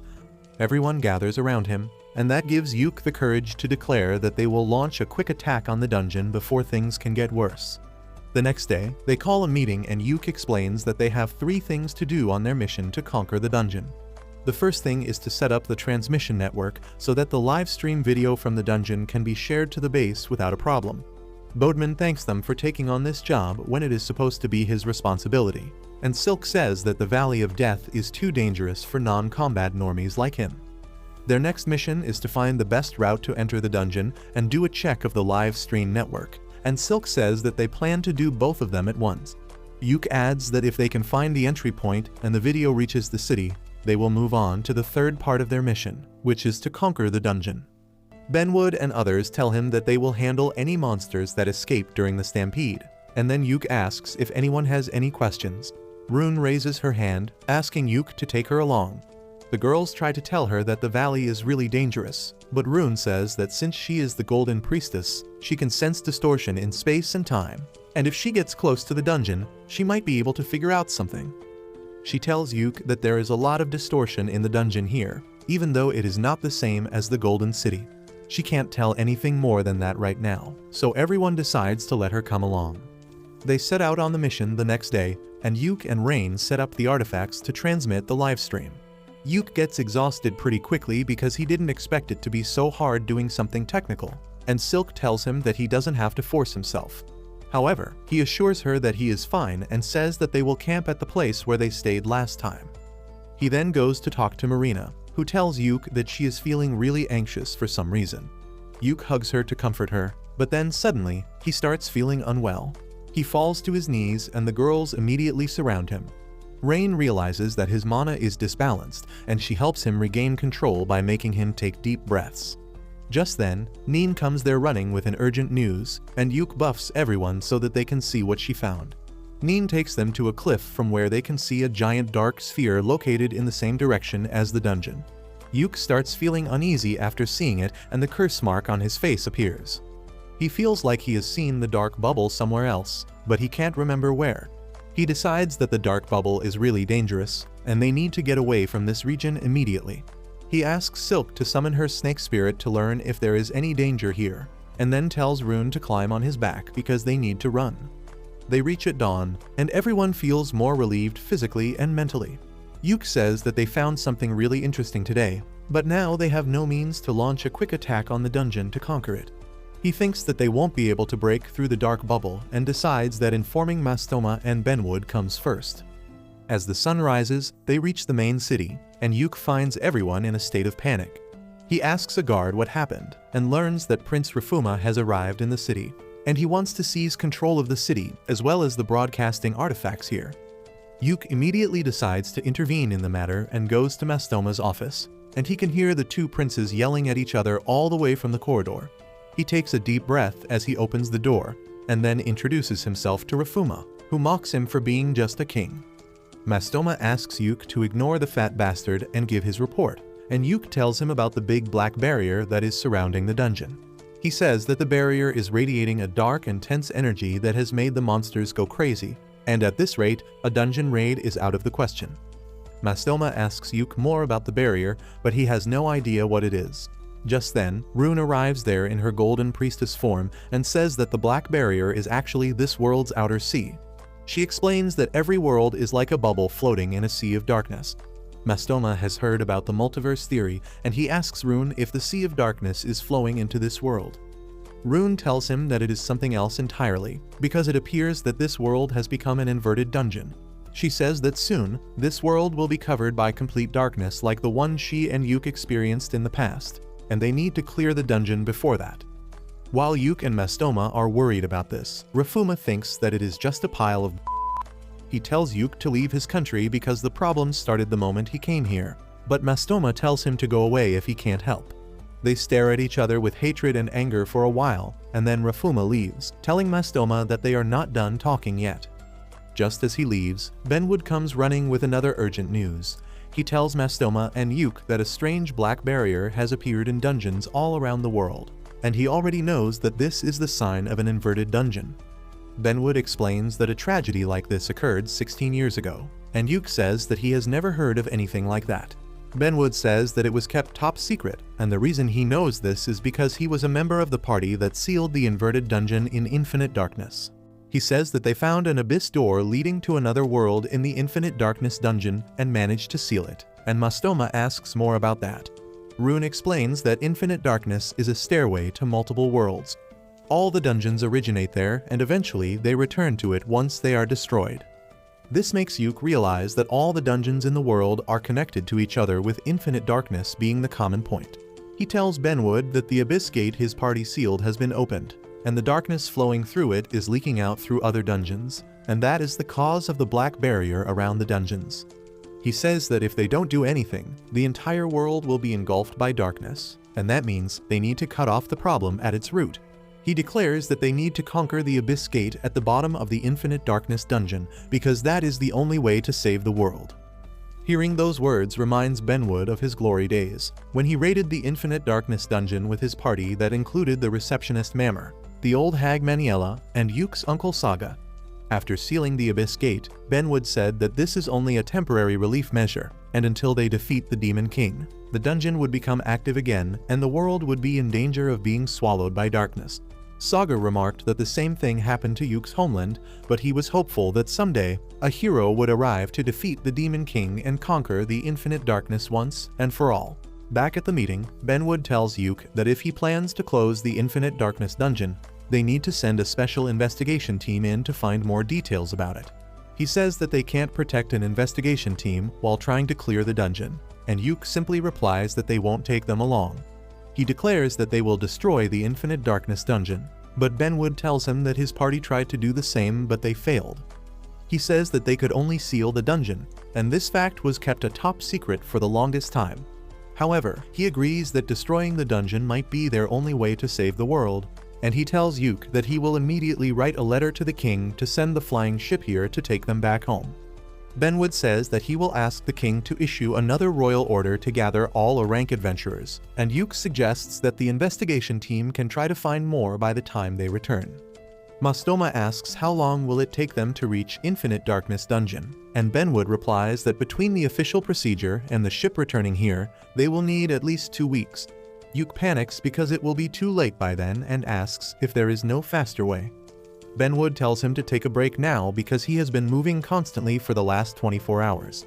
He tells him to take some rest before they discuss things properly, and though Yuk is still impatient, Rune tries to calm him down, telling him that Benwood is right. Mastoma also tells him to rest and calm his mind before thinking about the problem, and since everyone insists, Yuk decides to take a break. At night, as Yuk is trying to sleep, he suddenly recalls Rune saying that all dungeons in the world are connected to infinite darkness, and he suddenly realizes a way to reach it quickly. He immediately runs to Mastoma's palace to wake him up and tells him that he will enter the infinite darkness dungeon through the dungeon in Salmuteria. Mastoma is not even sure if this will work, but he promises to lend Yuk the Seeker's Compass that can help him find his way inside the dangerous dungeon. He asks about the odds, and Yuk says that he has a 50% chance to succeed, and because the mission is going to be too dangerous, he will go in alone. Mastoma asks him if he has some kind of death wish, but Yuk reveals that he has got the blessing of an evil god from another world that will keep him safe. He says that with the Seeker's Compass, he will find a way to infinite darkness, and Mastoma likes the plan. He agrees to support him, but before doing that, he tells Yuk to go and discuss this stuff with his harem because he shouldn't be risking his life without letting them know the risks. He then points at Rain, who heard Yuk running and chased after him, and Yuk panics on seeing her. Rain is really pissed at him for trying to do something so risky without telling anyone, and she tells him to be prepared for a lecture when they reach home. She thanks Mastoma for trying to talk some sense into Yuk, and with that, the two of them go back to their mansion. Rain keeps pouting and sulking all the way, and to make her forget why she is even angry, Yuk, the smooth criminal, hugs her from behind. They start flirting with each other, and then share their first kiss. Yuk's curse mark suddenly activates and its power channels through Rain, making her feel something weird. Anyway, they return home and Yuk tells all his girls about his plans to enter the dungeon alone. Everyone tells him that he is stupid for thinking that he can go into the dungeon alone, and they declare that they will be coming along with him. Yuk tries to convince them to let him go alone, but they don't even give him the chance to speak, and in the end, he has to give up. He agrees to take all of them with him, and then Silk asks him to explain the plan. Yuk tells her that they will use Seeker's Compass, and since all dungeons are connected to infinite darkness, they should be able to find a way to reach it. Silk gets fired up on hearing this and tells Yuk to leave gathering the supplies and contacting the guild to her. Just then, a messenger comes there and tells Yuk that Mastoma has summoned him urgently. Yuke goes there along with Silk, and Mastoma tells him that his elder brother Rifuma has made a reckless and stupid decision. The moron believes that the dungeon is just another monster nest, and he has started to march towards it with some soldiers so that he can stomp it out. Luckily, the streaming devices are functioning, and Bodeman uses them to locate Rifuma and his troops fighting a bunch of monsters. The soldiers get their asses whooped by the monsters, and Rifuma cowardly leaves them behind and runs away. The drone camera follows him, but he soon leaves the streaming range and the live stream ends. Mastoma curses his moron brother, and Yuke asks if they should set out immediately to rescue him. Mastoma replies that protecting the city is more important than anything right now, because once the monsters develop a taste for humans, they will attack the city. Yuke realizes that it is a serious problem, and he decides to hurry to the dungeon. Benwood asks him if he is serious, and Silk replies on Yuke's behalf that they wanted to form a plan before entering the dungeon, but now they don't have that kind of time. Suddenly, Bodeman gets a signal from the drone camera, and he finds Rifuma rolling down the slope towards the dark barrier bubble.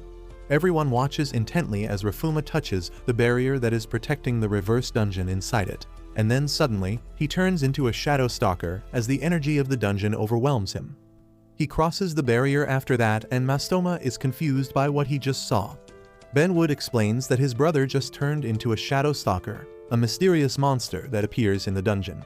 He says that now Mastoma has less competition for the throne, and they just discovered how shadow stalkers are born. Silk says that shadow stalkers are basically humans who get turned inside out after touching the reverse dungeon, and Yuke freaks out because he can't risk his girls turning into monsters by taking them to the dungeon. Just when all hope seems to be lost, a familiar face walks through the door, and both Yuke and Benwood are dumbfounded. Yuke's uncle Saga has returned when the world needs him the most, and he tells Yuke that he has grown up quite nicely. Yuke freaks out and asks how did he return, and more importantly, where was he all this time? Benwood also has the same question because after they sealed infinite darkness in the past, Saga vanished without informing anyone. Saga tells both of them to take a chill pill and then starts talking to Silk, saying that if she is not satisfied with Yuke, she can always get the same genes from his uncle. Mastoma is curious about the new guy too, and once he and Saga are finished introducing themselves, Benwood tells him to get to the point. Saga tells him that he has been busy with a lot of things, but he returned in time to stop the reverse dungeons from devouring the world. Benwood is astonished by his confidence and asks if he can really do something about them, and Saga replies that he can't do anything alone, but with Yuke's help, he will solve the problem. Later that night, Saga goes over to Yuke's mansion, and they catch up on lost time. After teasing Yuke about his harem, Saga gets to the point and tells him that he has a stigmata that common people can't notice. Yuke asks him what is that, and Saga tells him that the curse mark on his face is a part of giving up his humanity. Yuke tells him that he got it from Persephone, the ruler of the underworld, and Saga is low-key jealous on hearing this. He explains that the stigmata or curse mark is proof of Yuke's identity in worlds other than this one. Yuke realizes that this proof protected him when he was in the inverted dungeon earlier, and Saga confirms that theory. He says that Rain had the same thing on her as well, and he is pretty sure that Yuke gave it to her. Yuke suddenly realizes that he gave Rain more than some tongue action and a mouthful of bacterias when they kissed, and soon the news reaches all his girls.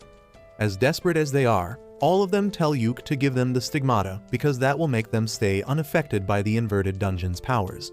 Yuke is taken aback at this, but Rain gives him permission to kiss other girls even though it will make her jealous. Saga also tries to warn them one last time, telling the girls that if they enter the reverse dungeon, there is a chance that they may never return. However, all of them are determined to stay by Yuke's side till the end, and Saga tells them that they should do whatever they want because they are full-fledged adventurers. A few days later, Yuke and his party are ready to raid the dungeon, and Saga confirms if he gave the stigmata to everyone. Yuke shyly says that he gave it to everyone except Rune because he is not a PDF file, but luckily she doesn't need it. Saga tells him all the best for his mission and says that in the meantime, he will use a special teleportation artifact to reach the capital city with Benwood so they can enter the Infinite Darkness dungeon from there. He gives Yuke a pep talk about how the fate of the world is on his shoulders now and then departs for the capital city. After that, Mastoma also wishes Yuke the best and gives the Seeker's Compass to Rain because she is the only one who knows how to use it. Bodeman also tells Yuke that he will personally supervise the livestream to make sure it reaches everyone. With that, they leave for the inverted dungeon, and once they reach it, Yuk asks everyone to do a final check. They tell him that they are ready for everything, and Yuk gives them the signal to begin the most important mission of their life. Despite that, he is worried about his girls turning into monsters, but Rain assures him that they will be fine thanks to the stigmata he gave them. Marina also adds that her intuition says that they will be fine, and Silk decides to do something that will get rid of Yuk's worries for good. She summons her snake spirit and asks it to run a stimulation for their future. The snake spirit predicts that there is no future in which they turn into shadow stalkers, and Yuk feels better after hearing that. He then asks Jamie to buff everyone while he refills their mana so that they can be at their peak.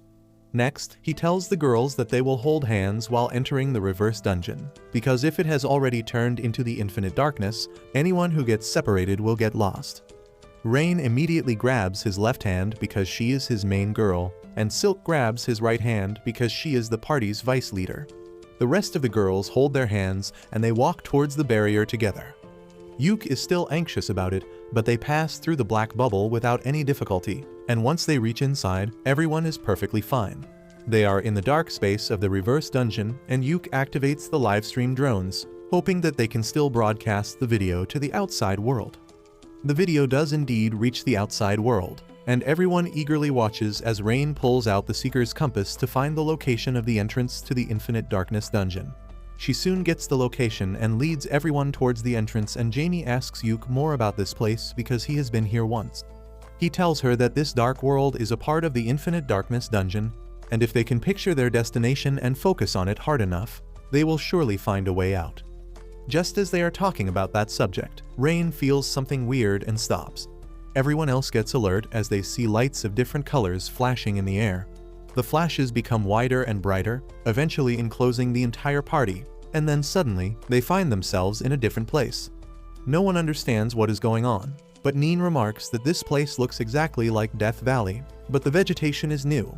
Yuk wonders if this is how the valley looked in the past, or if it is a prediction about how it will look in the future. But Rune believes that it is how the valley can potentially become. Her words make Yuk think hard, and he says that there must be a reason dungeons exist, and his first guess is that someone wished hard enough to manifest them into reality.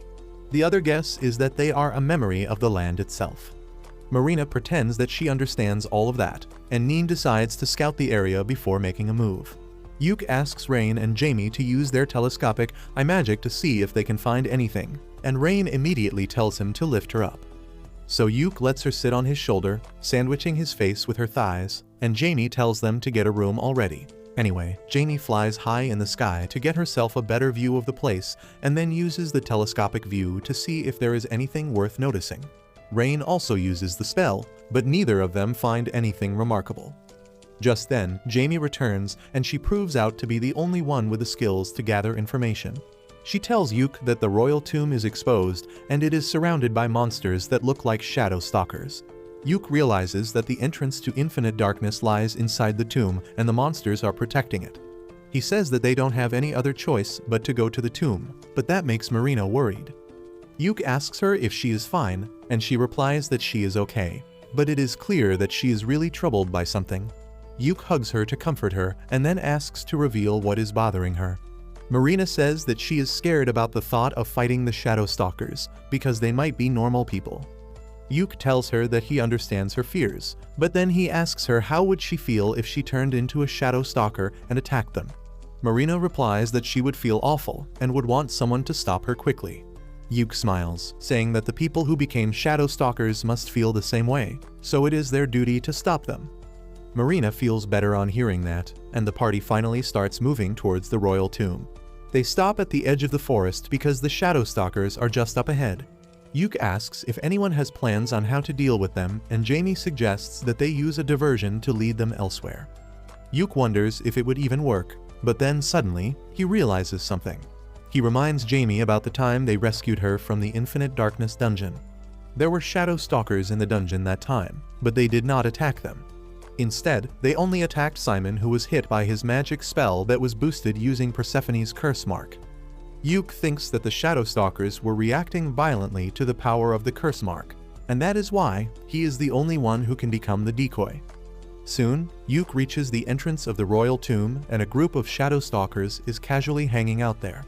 At the same time, Silk and the rest of the girls reach closer to the gate and signal Yuk to start acting like a decoy. Yuk immediately unleashes his magic, chanting the spell to launch his prismatic missile at the Shadow Stalkers, who spot him and respond to his magic. They rush towards him without paying attention to anything else, and using this chance, the girls slip inside the tomb.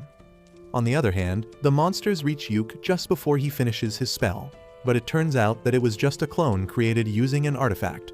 The artifact is destroyed by the attack of the Shadow Stalkers, but in that time, Yuk has reached the gate where Silk is waiting for him. They head inside together and join the rest of the team, and then start their journey with Neen in the lead. They soon come to a fork in the road, and Rain uses the Seeker's compass to find the right way. He asks everyone to be more careful from now on, and the girls laugh, telling him that he is being too serious. Well, they soon learn that he was right because they run into a group of Shadow Stalkers. Rain starts the attack by shooting a fireball at them, but that doesn't stop the Shadow Stalkers. Jamie follows up by attacking them with energy bolts, and Marina deals the finishing blow. However, Silk points out that there are more monsters ahead and they don't have time to relax. Only one boss-level Shadow Stalker comes out of the darkness, and it is Rafuma himself. Yuk tries to see if he can talk some sense into the corrupted prince, but it is useless, so he decides to finish him quickly. He tells Marina to attack first, and she tackles Rafuma, making him lose his balance. Silk immediately shoots him with some ice arrows, freezing him in his place, and then Neen throws her dagger at him for a headshot. Finally, Marina uses her ultimate move to finish him off.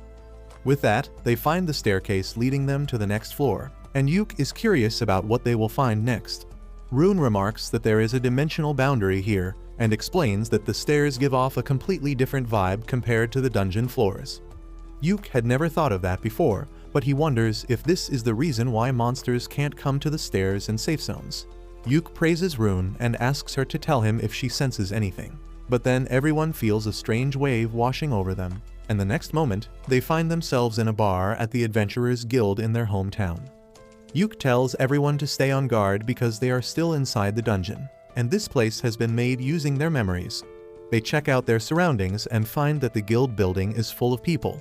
However, they are not humans but Shadow Stalkers in disguise, and Rain confirms them by checking their magic signature. She also uses the compass and finds that they need to go through the main door on the ground floor to reach the next level. But to do that, they will need to fight all the Shadow Stalkers.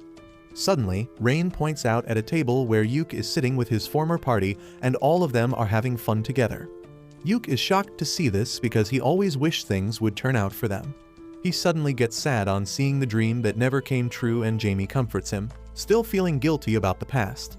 He decides to get out of the place quickly and says that if this place is really a recreation of their guild, the Shadow Stalkers down there won't attack them.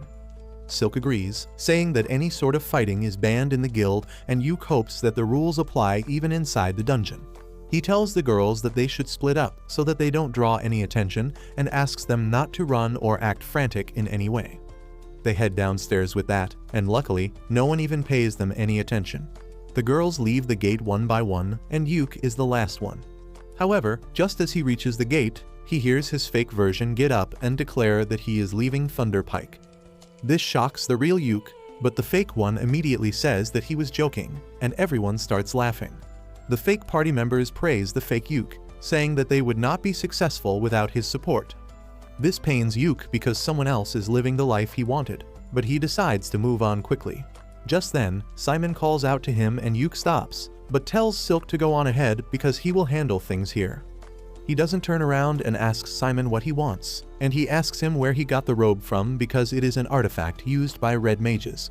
He says that their red mage could use something like that too, and Yuk tells him the location of the robe. Simon thanks him and then introduces himself as a new adventurer who dreams of becoming an ranker soon so that he can challenge the Infinite Darkness dungeon with his friend Yuk. The real Yuk gets emotional on hearing all this, and he wishes Simon the best before quietly heading outside, with tears running down his face. As he comes out of the inn, his girls ask him how did things go with the Thunder Pike of this place. Yuk replies that they were good people, and Jamie remarks that maybe this is just a parallel universe where things never went wrong. However, Yuk tells her that he doesn't think about the past anymore because he has the best party members he could want to challenge the Infinite Darkness dungeon. He then asks Rain to find the entrance to the dungeon, and just like in the real world, she finds that the dungeon is located just below the guild building. They decide to enter the guild, and Yuke tells everyone to be careful because all the people in this world are shadow stalkers. They find that the guild building is empty, but then the receptionist Mammer comes out to greet them. Everyone freaks out on seeing her because they know she is incredibly strong. Mammer tells them that they can't enter through the door because they don't have the authorization for it, and Yuke immediately reaches for his sword as he requests her to let them pass through. Mammer just chuckles as she tells him that she was joking earlier, and he can pass through.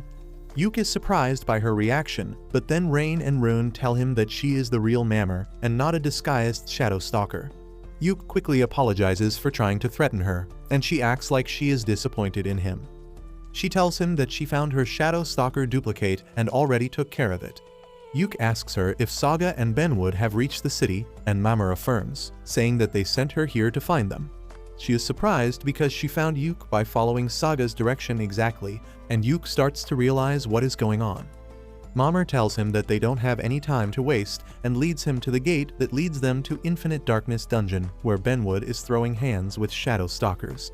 The old hag Maniela is also there to back him up, and both of them complain that Saga dumped all the fighting on them again. Yuke and others join them in the fight, and he asks where is Saga right now. Benwood replies that he went inside to make some preparations, and it is the job of the old-timers to create a way for the Clover Party to join him quickly. They start fighting with that, and Mammer quickly moves behind the enemy lines and takes out all the shadow stalkers by giving them back shots. The rest of the group deals with the monsters coming from other directions, but their numbers don't seem to decline. Benwood tells Yuke that he should take his girls and head to the next floor because it will be too late otherwise. Yuke is worried about Benwood and others if he leaves now, but the old-timers tell him that they are still stronger than him despite their age. As they get ready to live their glory days and kick some serious ass again, another old badass joins their team. It is Moria, the wizard from Lucent's party, who teleports into the dungeon out of nowhere. The surprised Yuke asks him what is he doing here, and Moria tells him that he used to be a part of a legendary party in the past, and Saga asked him to come here and support his friends. What is more, he used to be the hero before Yuke, and that is surprising news for everyone. Benwood and others are assured of their safe victory now that Moria is with them, and the old wizard immediately uses a level 7 spell to play Fruit Ninja with Shadow Stalkers, defeating a bunch of them instantly. The other oldies also join him, quickly taking down the Shadow Stalkers, and using this chance, Yuke leads his party through the door. They arrive at the distorted tunnel in the Infinite Darkness dungeon, and the girls are worried about Benwood and others. Yuke assures him that they won't go down so easily, and they should focus more on their mission here. They soon cross the first floor and travel down the stairs to reach the second floor, which is once again the same grassland where they met Persephone. As they cross her cottage, Rain and Silk start feeling something unusual. They say that this place gave off a creepy vibe in the past too, but it was not so bad the last time. Rune also adds that the rules of different worlds are flowing here, which makes it really unstable. They quickly cross the floor and reach the door to the next floor, which looks like the door to the boss floor of the mining town dungeon they once cleared. They remember that they fought a steel crab inside the dungeon, and Yuke suddenly realizes that the landscape of the dungeon is being influenced by their memories. Marina says that back in the past, Yuke soloed the boss monster himself, but this time they will help him fight it too. With that, they enter the boss room and the fight with the giant crab monster immediately begins. While Rain and Jamie load up their magic spells at the back, Marina rushes to stall the crab and Yuke puts all sorts of debuffs on it. Rain soon prepares her spell and Pikachu's the crap out of the steel, and then Jamie hits it with a powerful sandstorm. Silk also shoots some power arrows at the crab, then Neen pokes its eye with a knife and then uses a ninja technique to make it explode. Marina deals the finishing blow to the crab's head, killing it. After the fight ends, Yuke asks everyone to report their status, and they tell him that they are all fine. Soon, they reach the next floor, and the intensity of the place makes them feel like they are quite close to the abyss gate at the bottom of the dungeon.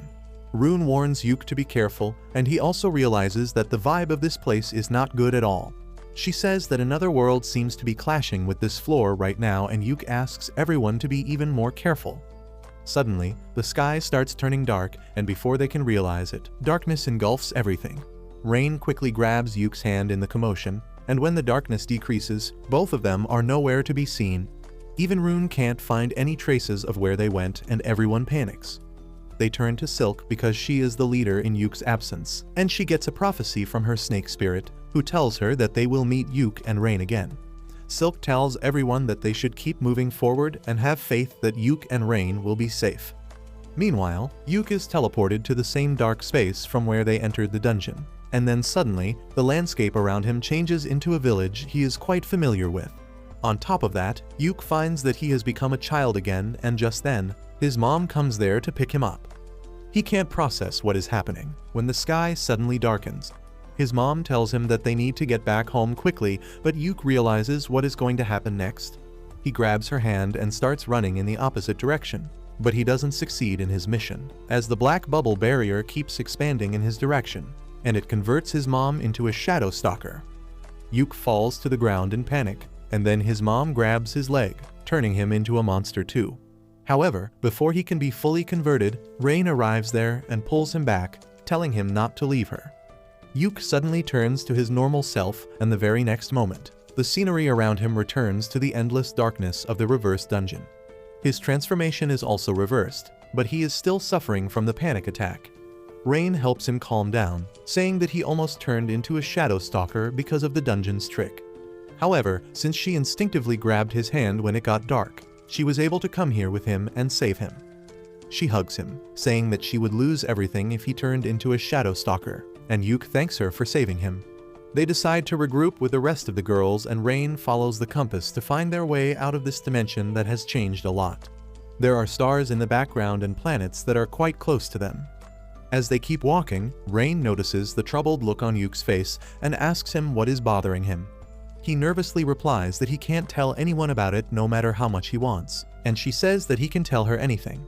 Yuke says that if he tells her the truth, he will be taking advantage of her kindness, but Rain tells him that she won't mind him taking advantage of her in any way. She tries convincing him that it won't be a burden to her, but in the end, she lets him keep his secrets. They resume their journey with that, and soon reach the rest of their team. They are glad to see each other, and as Yuke is talking about the same old, how he is happy to see that all of them are safe, Marina suddenly tackles him like a linebacker. She tells him that she was really worried about his safety after breaking a few of his bones, and just then, Saga stretches his arm to help him up. Yuke is surprised to see him there, and then everyone tells him how worried they were one by one. Yuke reveals that he was almost swallowed by the reverse dungeon, but Rain saved him, and Saga realizes that the Infinite Darkness dungeon considers him a threat enough to forcibly remove him. He asks Yuke if he remembered anything, and he affirms, saying that it is not a pleasant memory though. Saga tells him that he needed that to be ready to face what comes next. Turns out, they are right in front of the Abyss Gate, and suddenly, a dragon's shadow emerges out of the darkness behind it and flies towards Yuke, but does no damage.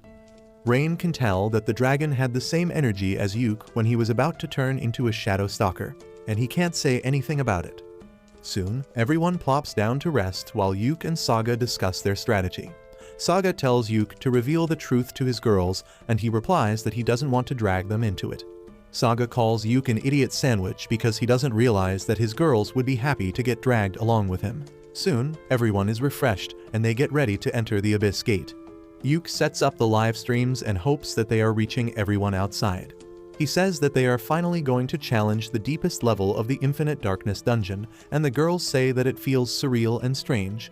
While getting here was remarkably easy, the creepy atmosphere they have been feeling all this time makes it up for it. They begins walking towards the Abyss Gate, feeling uneasy and uncomfortable, but Yuke is determined to see his mission through and end it once and for all. If you liked this video, please consider subscribing and watch the video on your screen next.